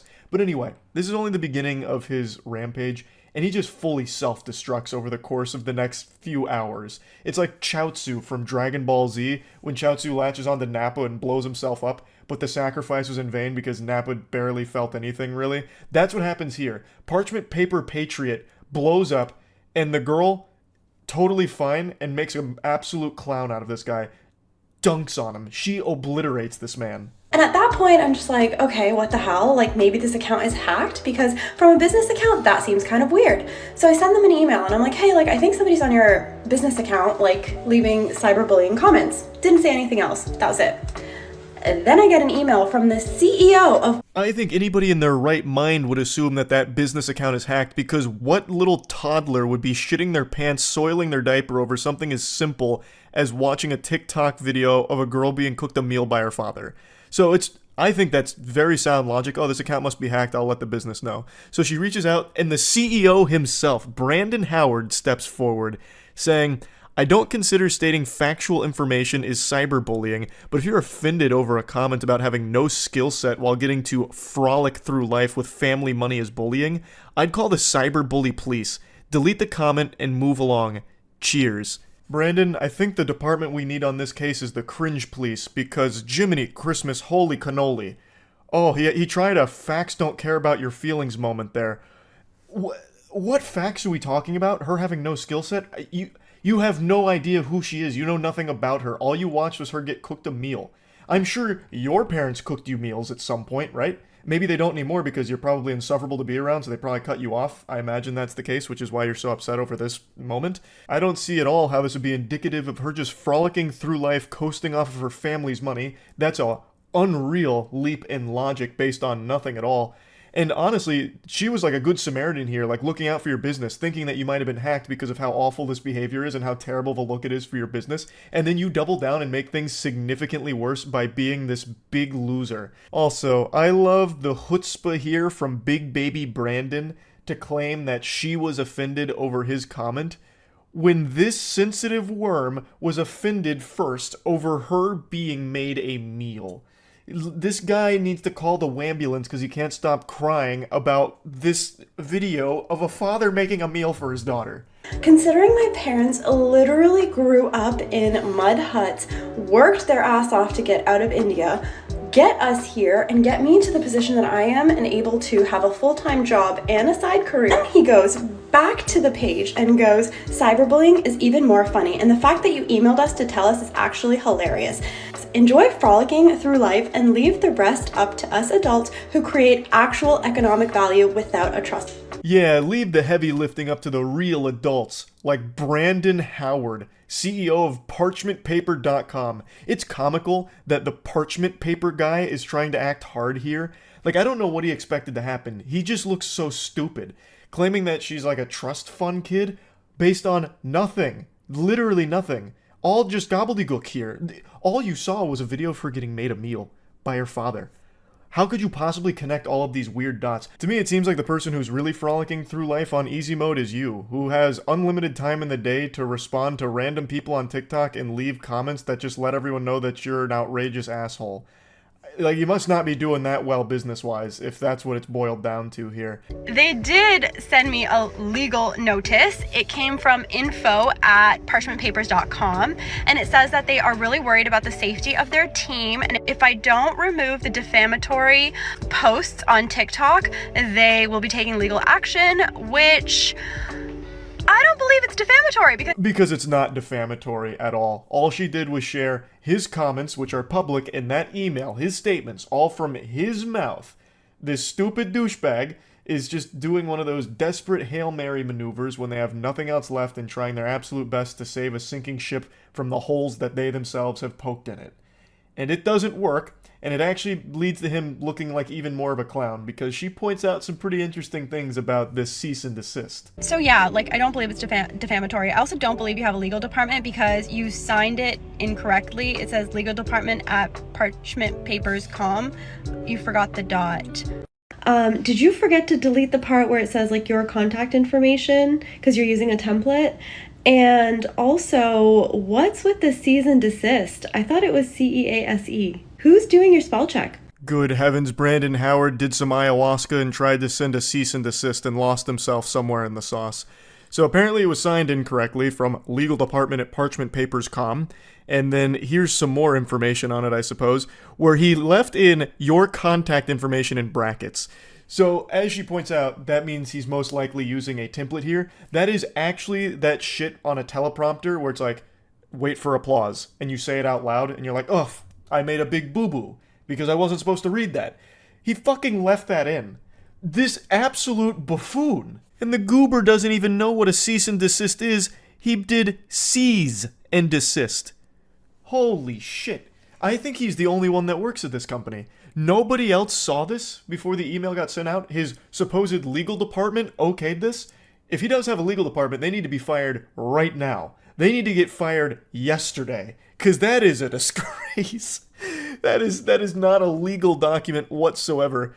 Fucking your contact information in brackets, cease and desist. You couldn't have made that any worse. This legal document he tried to send over is now more worthless than the parchment paper that he's built his life upon. Another day, another email. This time you decided to fix the typos. Congratulations. And you also told me you're fixing the typos. Very interesting thing for your legal department to say. Oh, brother, this guy stinks. She is cooking him harder than the meal that her father cooked her in the first place that started all of this. I love how he proudly calls attention to fixing the typos. Like a student in class, like, excuse me, teacher, I fixed the spelling mistakes in the cursive. Fix the typos just in case you couldn't figure out we're very serious about this issue, as your direct actions to intentionally harm to us. Oh my god, the grammar is diabolical as well. And our company is not being taken lightly. We expect action to be taken within 48 hours. See attached. It's probably a picture of Brandon Howard's butthole here going spread goatsy on her.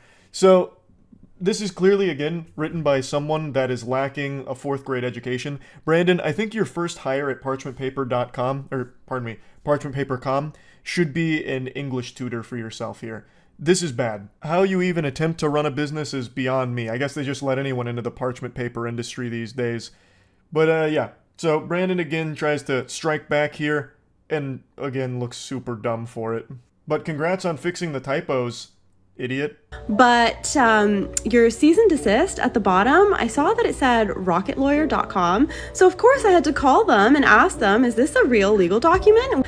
And they said no immediately. And they said this looks like a phishing scam and you should probably not respond. Oh, God, even rocketlawyer.com's shooting spitballs at Brandon now.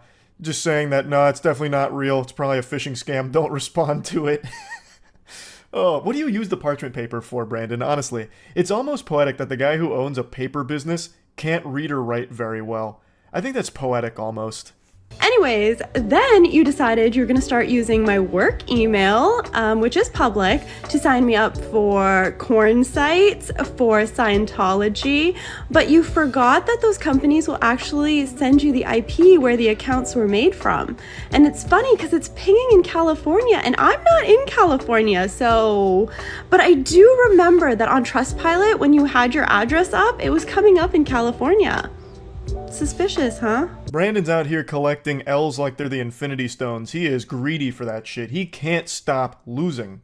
And I can't stop thinking about how he signed off that legal document about, like, having 48 hours to comply or whatever, trying to give it, like, a deadline, like, this is the ultimatum. You've got to do it within 40 hours, or else it's gonna get serious if you couldn't tell. That's just so lame. Like, I feel like he must have just watched Mission Impossible at some point. This message will self-destruct upon finishing.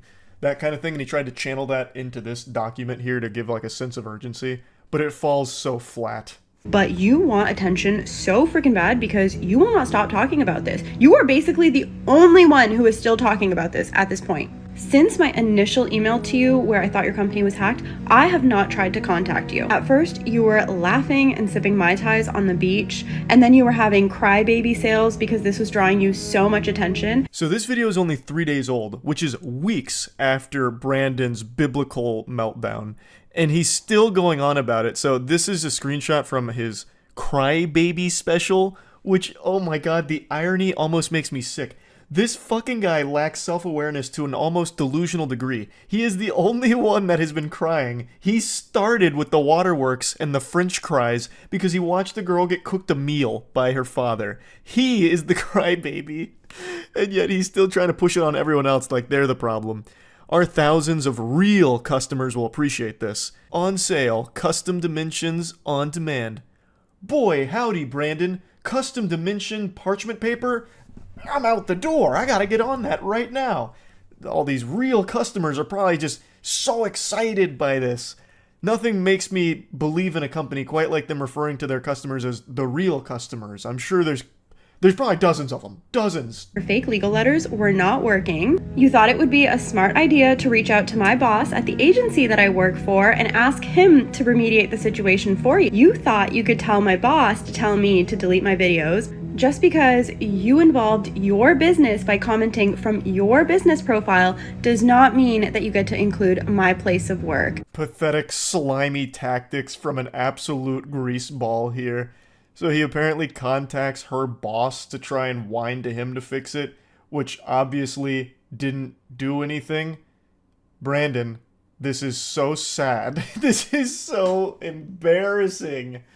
When all of this failed, you thought it would be a great idea to send me one more email stating that you will deal with it as you see fit, whatever the hell that means. And then you decided to add this banner to your website. I'm sure you think that this is when it gets so spicy.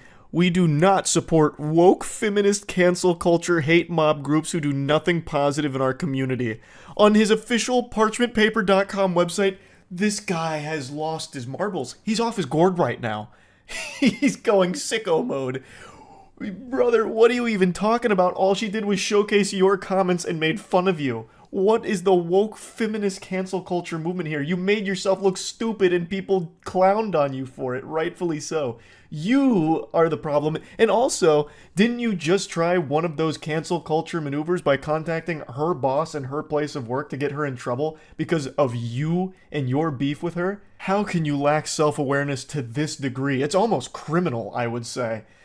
It gives me the heebie-jeebies. So he's got this now proudly posted on his website at that point, and I also love how he says that she does nothing positive for the community. When you came out of nowhere, the negative Nancy, just saying that she lives life on easy mode and has no skills and relies on her family's money, all just because she had a video of her father cooking for her. What are you talking about? What positive shit do you bring to the world, Brandon? Now, I will say, that section right there is just so outlandish with the woke feminist cancel culture mob being on the paper's website.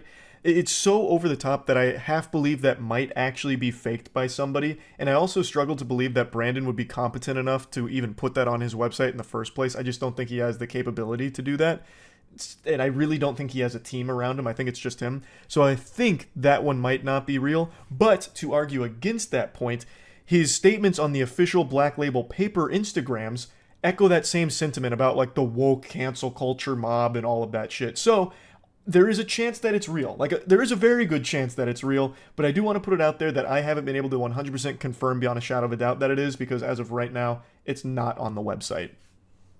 But he could have just deleted it after backlash. But you continue to talk about it, you continue to make stories about it, and you continually want the attention. As if all of this was not enough, you decided that you were going to start making all of your stories on your Black Label Paper account involving your other company now for no apparent reason. Take down another company, why don't you? So this is his other business that he's now calling in off the bench for this drama. I cannot imagine why he thought that'd be a good idea, but it's Black Label Paper.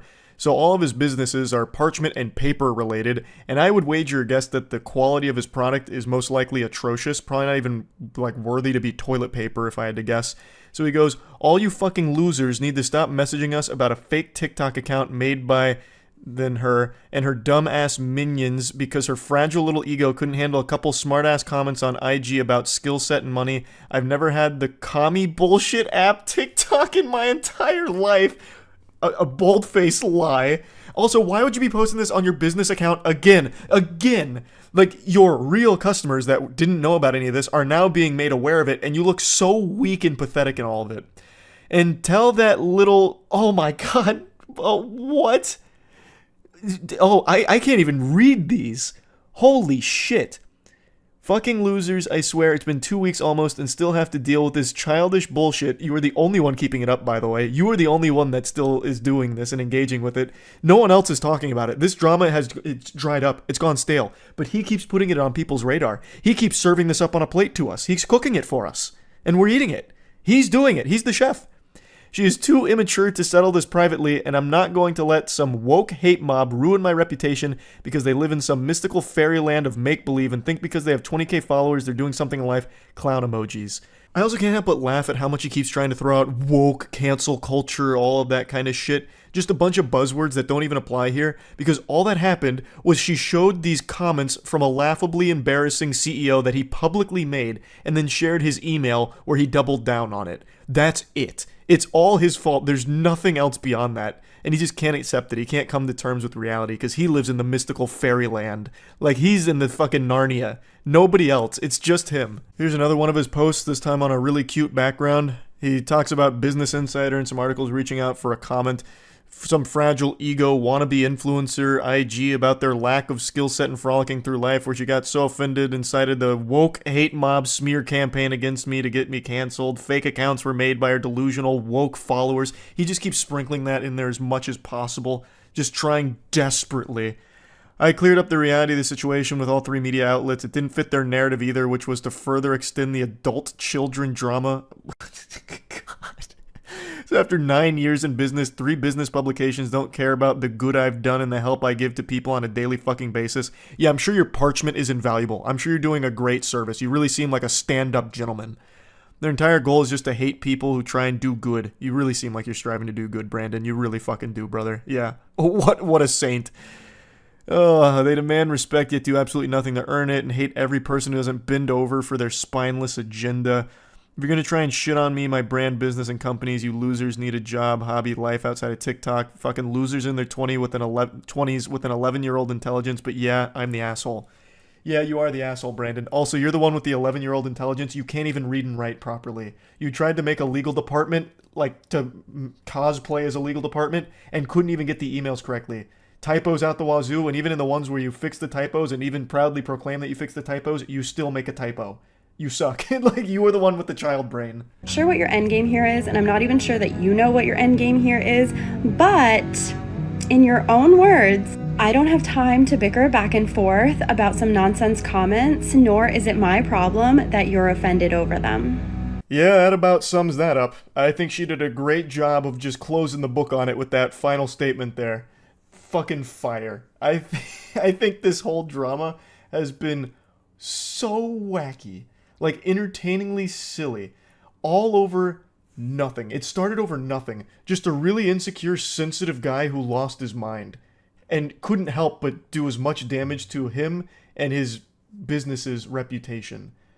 And very impressive stuff. I had to talk about this when I learned about it. Huge thanks to Pinely for showing me this, because this is This is gold. This is some of that, like, top tier drama. You know what I mean? So I had to talk about it. That's about it. See ya. A couple months ago, there was a massive story that blew up and became more popular and more well known than the Bible for like a week or two. It was a police cheating scandal where a woman was accused of cheating on her husband with multiple officers on the force, and they were going hog wild at like the headquarters while on duty, at the gym, also having girls gone wild style hot tub parties or something. You would have been hard pressed to find a location they weren't having sex in. There was more DNA throughout that headquarters than at a goddamn sperm bank. You could have cloned all of the officers with all of that. I bet if you brought a blacklight to the headquarters, you would have had that shit lit up like it was a game of Splatoon. And she kind of became the face of cheating for a little while, like the mascot for extramarital affairs. This story actually had a pretty big plot twist not too long ago where she came out and said that everything isn't as it appears. She was actually groomed into it and forced into it. I don't think there's been any updates since that statement came out, but that's kind of where the story's at. And now the same thing is happening yet again at a different department. It really seems like police headquarters are like frat houses at this point. So let's go over this news story where a 911 dispatcher is accused of sexting with 7 men and having an affair with at least 2 of them. And some of the text messages have been released, and holy shit, the amount of refined, pure cringe is admirable. Just to give you the quick and dirty, a 911 dispatcher has been caught sexting 7 other officers while being married herself. Some of the officers are also married, so it's a big, wild, wacky web of cheating that's unfolded here. And 3 of them are being put up for potential termination as a result of all of this. It's still unclear if a lot of the affairs and all of that shit were happening while on duty, like on the clock. Though it does appear to be the case occasionally. So definitely a not great situation here. So now let's dive in and take a closer look at what's been said and exactly what was going on. According to Sheriff Javier Salazar, the employees deny having sex or doing anything inappropriate while on duty. However, 2 spouses who shared the texts with Internal Affairs and with News 4 claim the messages show otherwise. The shamelessness to not only cheat but then deny that it happened in the face of overwhelming evidence is almost comical. It'd be like me trying to deny that I'm 5'6", or trying to say that my cat Io isn't the cutest goddamn thing in the world when you can clearly see that not only is she the cutest cat in the world, but I'm 5'6". There's no getting around that fact. There's just not a whole lot of wiggle room for this to be some kind of misunderstanding or a lie, because the spouses are the ones that came forward with all of the information and all of the text messages, which is a heartbreaking betrayal, but it is pretty much put in the books as a fact that the sexting is real, as are the affairs. So I believe they're trying to now deny that it happened on duty as opposed to just denying that it happened in general. Overnight 911 dispatcher Crystal Perez has been placed on unpaid administrative leave, along with Bexar County Sheriff Sergeant Ronaldo Salinas and Deputy Juan Leal. All 3 have received notices of proposed termination. So it seems the only thing Crystal was dispatching was officers to her pussy. She was reporting a vaginal emergency, and luckily the boys in blue knew exactly how to solve this problem. With penis. Fucking heroes. Now, she was sexting with about 5 other officers, but these 2 are the ones that are kind of in the hot seat at the moment because they believe the behavior was so egregious that they need to take disciplinary action against those 2, as well as, of course, Crystal herself. Many of the texts are too explicit for us to share. But just explicit enough for me to share. I like that. That's how you make me feel. Not sure how it is for you. I feel so hot and sexy when I'm in you. Also kind of blundered the spelling on you there, because I'm pretty sure he's typing with one hand. Fuck yeah, you do. I can feel it. All of it. And I love it. I understand that it's always laughable looking at someone's sexting. It's one of those things that is always going to be just fucking goofy. But this feels like a whole nother level of embarrassing. Like, just the way that it starts there. I feel so hot and sexy when I'm in you. Brother, what kind of emotional Twilight level shit is that? What? When I'm inside your warm crevice, I feel like such a man. Like, I almost expected him to start, like, trauma dumping right after that. Like, prior to your moist hole, the only thing that I would get inside was the couch cushions, and you fill me with so much more purpose down there. And then her response is just as fucking silly. I can feel it. All of it. Yeah, I hope so. I fucking hope so. I hope you're not just numb. And I hope my cock isn't so goddamn skinny and small that you wouldn't even know it's there. Yeah, I fucking hope you would be able to feel it. We need another hotel day. Yes, with like 1,000 exclamation points. Non-stop for as long as possible. When do you go back to nights? Friday. So they're looking at non-stopping on this one. This is gonna be non-stop nuttin' on a hotel day, I guess. So that way they could both feel so hot and sexy. Of course, I can't wait for more time to open up so I can fill us in. More like have them fill you in. Am I right, Crystal? Yes, baby. I can't wait. And then I can lay on you and kiss you all over. Like, all over? Caps lock? Duh. It actually seems like I'm reading some kind of high school fanfic. Like, this is so bad. This is a 38-year-old woman or something like that, and the other officers aren't much younger, and they're texting like this. Yeah, I was almost expecting the next set of messages to start with, Crystal, I like you. And then she'd be like, alright, I'm booking a hotel so you can fuck me silly. That was so romantic. I can't wait for us to be naked and us caressing each other, then kissing each other all over. Caps lock again. He's just really blown away with the all over statement. Like his mind has gone fucking blank. He's like a cartoon character. His like eyes have popped out of his head going, awooga. And then she says, fuck yes. And then on Tuesday, thinking of my daddy and this kisses. And then on Thursday, she sends I don't know what that is, a picture of a mobile game high score. I'm not really sure. But she also kind of gets ghosted there. She sends some shit on Tuesday about thinking about daddy, and he just doesn't even reply. He's probably too busy with his wife and kids to reply in time, but yeah. I can't wait for us to be naked and us caressing each other and then kissing each other all over. Perez, expletive, yes. She just loved my life, and it was very distraught. Heartbreaking. I was in disbelief. I really feel horrible for her husband as well as the other spouses of the officers involved. That's just the ultimate betrayal. That shit absolutely fucking sucks. And he's having a very normal reaction to it, heartbreak, talking about how difficult this whole situation has been. So he learned from the text messages that his wife is not only a cheater but also cringe. And there's really no fixing this kind of situation for a marriage, so I imagine a divorce is on its way. The dispatcher's husband, Giancarlo Perez, discovered texts between his wife and 6 sheriff's deputies, plus a City of Converse police officer. In December, he gave them to Internal Affairs, and an investigation was opened. They use emojis to reference body parts, and they would talk about, kissing. I miss your lips. My lips miss you. What the fuck? Like, all of these officers just keep saying, like they're talking to fucking Minecraft villagers or something. Like, what the fuck is going on here? Like, this isn't even like sexting anymore. This is like actually AI trying to flirt with other AI. I don't understand. Making out and all these, like I said, just sexual connections. But during the week, I'm gonna be checked to see if I can meet you for a smooches. Like, daily going to check. So if there is a day no good, better to say something now. You remember those Facebook posts from people, like, horny posting on Facebook, like, bitch lasagna, pussy make cock go woohoo, like that kind of shit? That is actually the same energy that these sex messages have. Perez took screenshots of the text from his wife's phone, and many of the timestamps are missing, so it's not clear. Oh boy, we're getting inundated with text now. It's coming from all angles. So some of these we've already gone over, but let's look at the continuation from the Miss Your Lips here. I can't quite see the green messages, but the other one is, good morning, I'm rolled up like a burrito.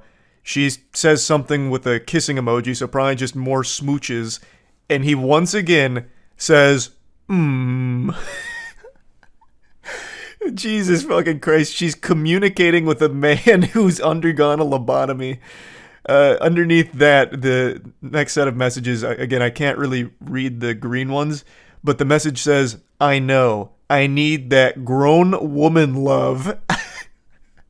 And then I can read this one. She says, oh, I want to give it to you. And then kissing emoji again, I guess. So then we go off to the right here. I want you lips, smooch, in my face. And he says, I am the hunted. Feel like the main actor in one of those Predator movies. What is happening? This isn't sexting. What is going on? I need that grown woman love. What? And then the out of fucking nowhere starts getting her with a Shakespearean monologue. I am the hunted. Feel like the main character in one of those Predator movies in response to her talking about giving him kisses. What is going on? I am the hunted. I am the night. I am the shadow within the shadow. You can't find me. I am Gotham's protector. It's dark night. If the texters were on duty. But in one thread on a Friday night at 10:20 p.m., Sergeant Salinas tells dispatcher Perez, I get off at midnight. Came in early. Very hard for me to read. It really does seem like some of this cheating happened while they were on duty, which is of course a big no-no, and what had led to a lot of the officers being fired in the last police cheating scandal. Like, the cheating is bad, and it's made even worse when they're supposed to be working and on the job. I can imagine. Jessica Jarvis is now divorcing a fourth sheriff's employee who is being disciplined. Investigator Jason Jarvis received a proposed suspension of 30 days. These are people that are supposed to be protecting us, supposed to be serving, and making sure the community is safe. To be fair, these officers still were serving up a cock meat sandwich right to Crystal's mouth, giving her that hot dog with extra wiener on it. Now, being completely honest, I really am wishing her the best with this divorce. Divorce is absolutely the right call. I know it's not going to be easy or anything, but she is making the right decision. While details of the investigation remain secret, it does not appear anyone broke the law, but those disciplined allegedly violated sheriff's office policies. Certainly the case is being taken seriously, and quite frankly, I believe it's quite possible that some people are going to lose their career as a result of this. So while no laws were broken, this is still very heavily frowned upon. Not just at, like, police work, but any work. Fucking on the job is always going to usually lead to a termination or, at the very least, some kind of disciplinary action like, hey, maybe don't do that. So that's not surprising to hear at all. I'm gonna keep my eyes on this story to see how it all develops. And yeah, that's really about it. So yeah. Last night I had a little trouble falling asleep. I think what I needed was a good bedtime story. So I turned to Reddit, just cruising around, perusing, see if I could find anything that'd give me the yawns and help me go night-night. But I found something extraordinary. Something so stimulating I stopped any attempt at going to sleep and I just sat there bewildered by what I had just read. For at least 40 minutes, I just sat in silence, truly stunned, like a child who had just watched his first episode of Chris Angel's Mind Freak. My brain was blown out my ass. I couldn't imagine a world where this was real, but all of the evidence pointed to it being a genuinely true story. I did eventually hit the hay, and now, a full, 9 hours later, I'm still thinking about this, so I figured, why not share it with all of you? Perhaps this will have a profound effect on your life, or maybe it'll do something to help motivate you to not be like the guy in this story. It's a series of text messages between a man and a woman. And that's all I'll tell you for now. I don't want to get in any spoilers. I want you to come into this as unsuspecting as possible. Let's dive in. Previously on Dragon Ball Z, the two people in this text conversation were close friends for about 9 years. The Reddit poster is the woman in this story, and her male friend here had recently professed his love for her in a pretty creepy way. The feeling wasn't mutual, so it led to a bit of a disconnect between the two of them, and in an act of desperation, the male friend calls in the cringe artillery and starts bombarding her with memes, to which she finally responds, "Hey, I appreciate the memes. Real quick, I'd like to come in here with a PSA. I recognize that in the current climate of things, there's a lot of people that have lived their entire lives online without any actual social interaction, so I want this to be a teachable moment. Don't send memes as some kind of last-ditch Hail Mary. Like, if you let something rip and it's not reciprocated, spamming memes isn't going to salvage the situation, it's only going to make it worse and even weirder. Her saying, I appreciate the memes, is just a lie. No one's ever going to say that. Those words have probably not left the human being's mouth ever. Ah, good morrow, sailor. I really appreciate the exquisite memes you've shared with me today. I was a little perturbed with our last conversation, but now that you've sent 1,000 memes, I see you've got a good heart. Thank you for this. And I'm speaking from experience here. I'm very knowledgeable in this field. I'm the authority on this matter. I've told this story before, but I'll just briefly repeat it. The very first girl I was ever flirting with and exchanging text messages with was back in high school, and she did not feel the same way about me as I did her. And in my weakest moments, I turned to the dark side and consulted the Sith Lords, and was advised to try and maybe like send goofy memes and ASCII art, because that was big back in the day. So I did. And guess what? It didn't fucking solve anything. It just made it even worse. I know how uncomfortable that must have been for her. So yeah, that is not the right play, to just start spamming memes and shit. But anyway, she continues the message by saying that she's only ever thought of him as a close friend and never really viewed him in a romantic way. So when he professed her love, it made things a little weird. They grew distant, they grew a bit hostile, but she thinks they can be friends again just as long as it's very clear that there is no romantic feelings in this relationship. She's just laying down the brass tacks and making things very clear, to which he responds, I certainly had my head on backwards, but as my friend, I really think you're fucking adorable, and every trip I've ever taken with you is so fucking precious. I've heard of a Japanese word called shibumi, and it's basically authority without dominance. Call me a simp, but I really think you have that. Code red, he's not taking no for an answer. Jinkies, we're going too deep. He just busted out shibumi. Jesus Christ, we're in the in-game now. Lord help us. He continues to spaghetti dump here for the novel that he's writing her. There's steam coming off of the touchscreen pad as he's writing. The most important takeaway here is a very specific line, a buzzword that gets dropped that I think is very important that we highlight. He says, sometimes it feels like my chivalrous interest with you is underappreciated or just unappreciated sometimes. The reason I point that out is because I'm pretty confident that the word chivalry is used exclusively by creeps. I don't think there's been a documented case of a normal person saying chivalry, especially not in this context. It's just like an immediate red flag word to drop, especially when saying that my chivalrous interest is underappreciated, it's not valued enough. It's just some certified weirdo Redditor energy, like tip in the hat, m'lady. It's no problem, you're welcome for holding the door open for you. Chivalry isn't dead, am I right? I'm the perfect example. No, of course, I'm just kidding. I jest. Chivalry can't die, because to die, it would imply that it was ever alive in the first place. Only a living thing can experience death, and chivalry is not a living thing. It's an idea, more of a social code, per se. He continues on, and then eventually tells her that she should like one of them so he doesn't feel crazy, to which she says, you're not crazy, I just need some time to think. Which I think is a perfectly reasonable response to all of this, but he gives her no time to think and immediately just comes back to, please, let me find favor in your eyes. I'm assuming he heard that in some kind of like indie song at some point, so he tried to throw that in here to see if it'd work. So he's going full-blown Robert Frost now, even then drops a picture saying, daydream with me, and it's like the sun rising. So it's getting very emotional in here. I'm going to skip ahead a little bit because it's him once again just begging for any kind of reciprocation, to which she just keeps saying she just needs some time to process all of this. But he's extremely impatient. His foot is fully on the gas and there's no turning back now. He is full throttle invested in all of this. He's using every possible cliche line imaginable, but he's not finding any favor in her eyes. It just keeps going. You're valid. Never really heard the extent of why I'm your friend, so now he's like interrogating her. Why am I your buddy? Why am I your pal, huh? Tell me. I could tell you all day why you're my friend. Your voice is fucking music. I think you're brilliant. Just a brilliant person to be around. Really wish I could hug you. Fuck. This hurts. Then again, she reiterates, I need time to think, I will reach out when I'm ready. And now we've finally gotten past the introduction here and we're entering the climax. Welcome to the wacky zone.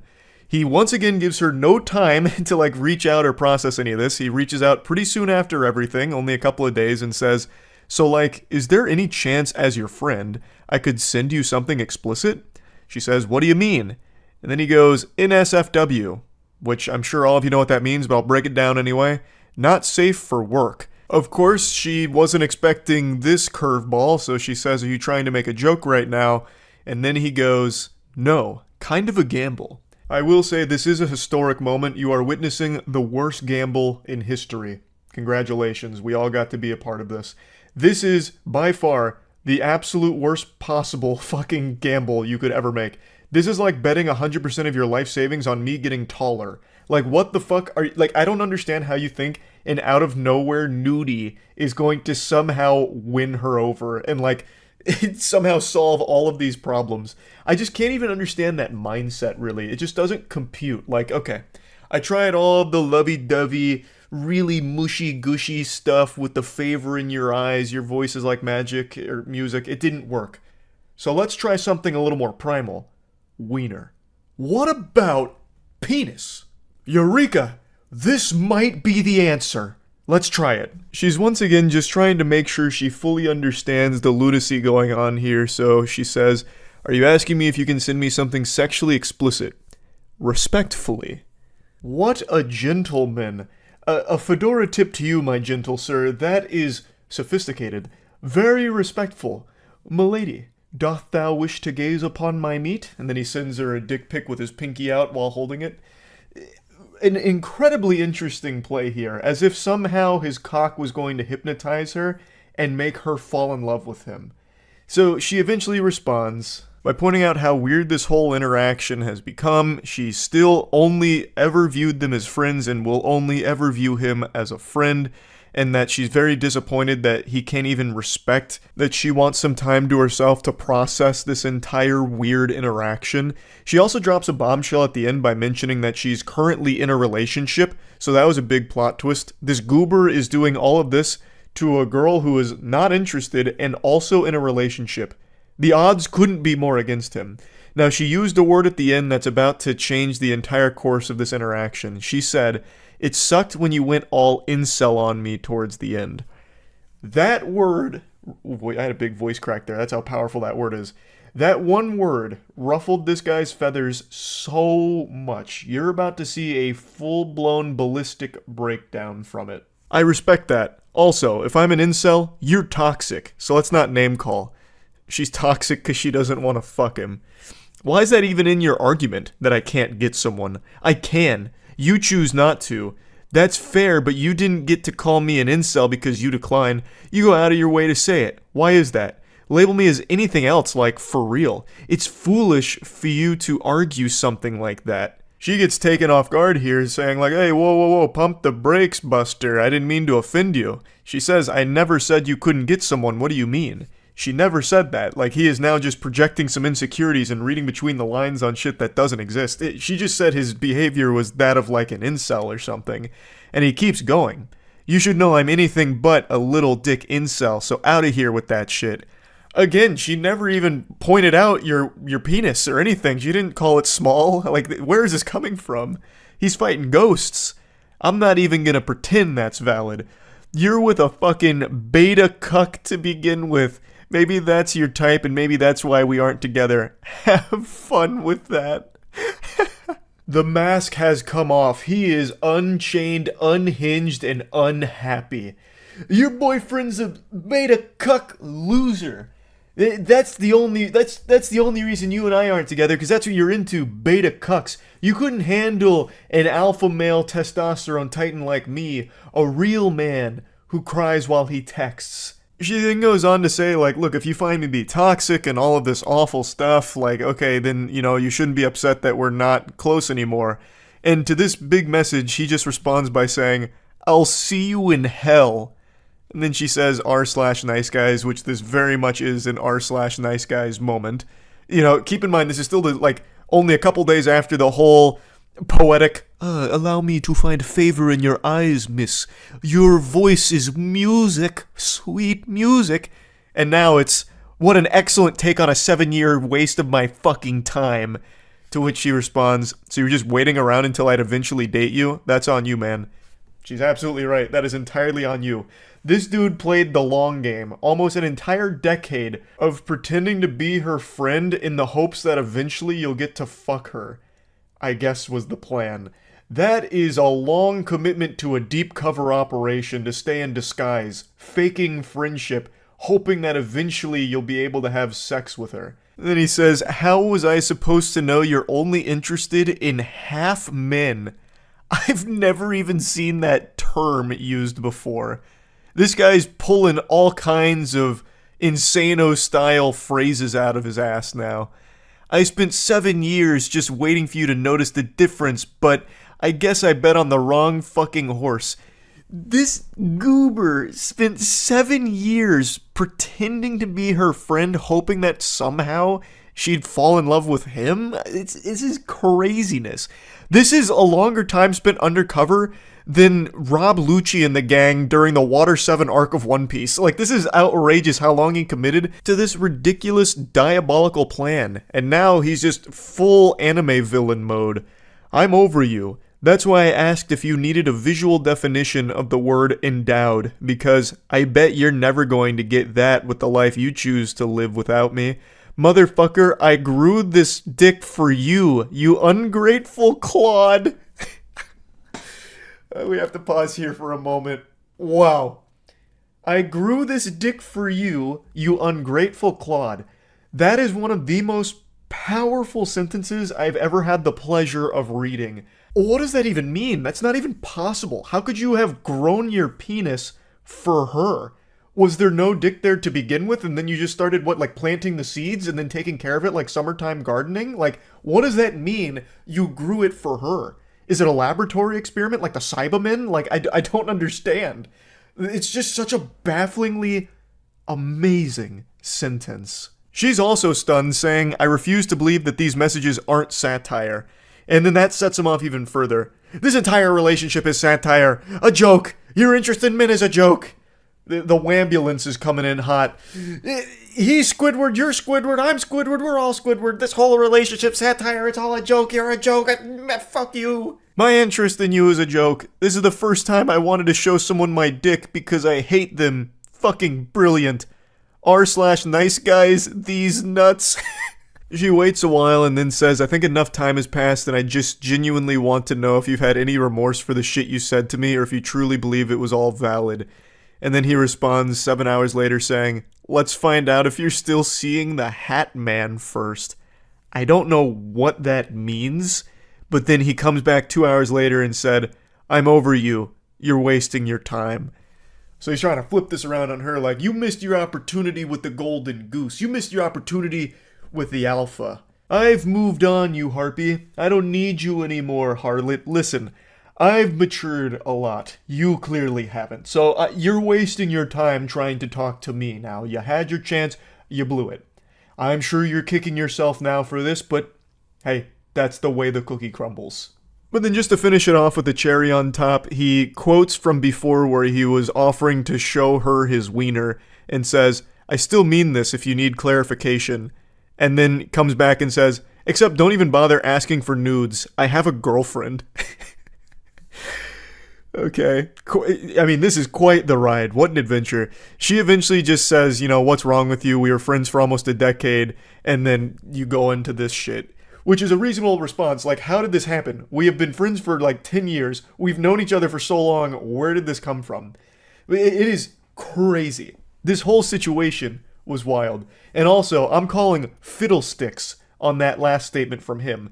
I don't believe he has a girlfriend. If we go back to chapter 7 of this meltdown, he said that she was the first girl he wanted to show his penis to. So, I'm under the impression he's a virgin. And I don't think enough time has passed between those messages and these that he would not only lose his virginity, but then also have a girlfriend, especially given all of the behavior we're seeing exhibited here. So, I think he lied about that. That was probably just once again some kind of Hail Mary to make her jealous. Like, hey, listen, Listen, Toots. Got a girlfriend. Stay off of me. Can't send you nudes anymore. You blew it. Nope, can't do it. Sorry. That's on you. Yeah, you'll regret this for the rest of your life, clearly. Sorry. Have a girlfriend. Even though it's most likely a lie. But yeah, that's all there is to the story here. Overall, I think we can all agree that nice guys really do finish last. It is insulting that these two didn't end up getting married. This guy is a real catch, and it's just a shame to see that it didn't pan out. But yeah, overall, dropping the sarcasm, I actually feel really bad for the woman in this situation here. This is someone who was a close friend to her for a fucking decade, only to then find out that that close friend was actually just a complete piece of shit, loser, degenerate, who was only being her friend, trying to have sex with her down the line. I can't even imagine that kind of betrayal. That must have been fucking awful. But yeah, anyway, I just wanted to share this because I've been thinking about it like all day. So yeah, that's really about it. See ya.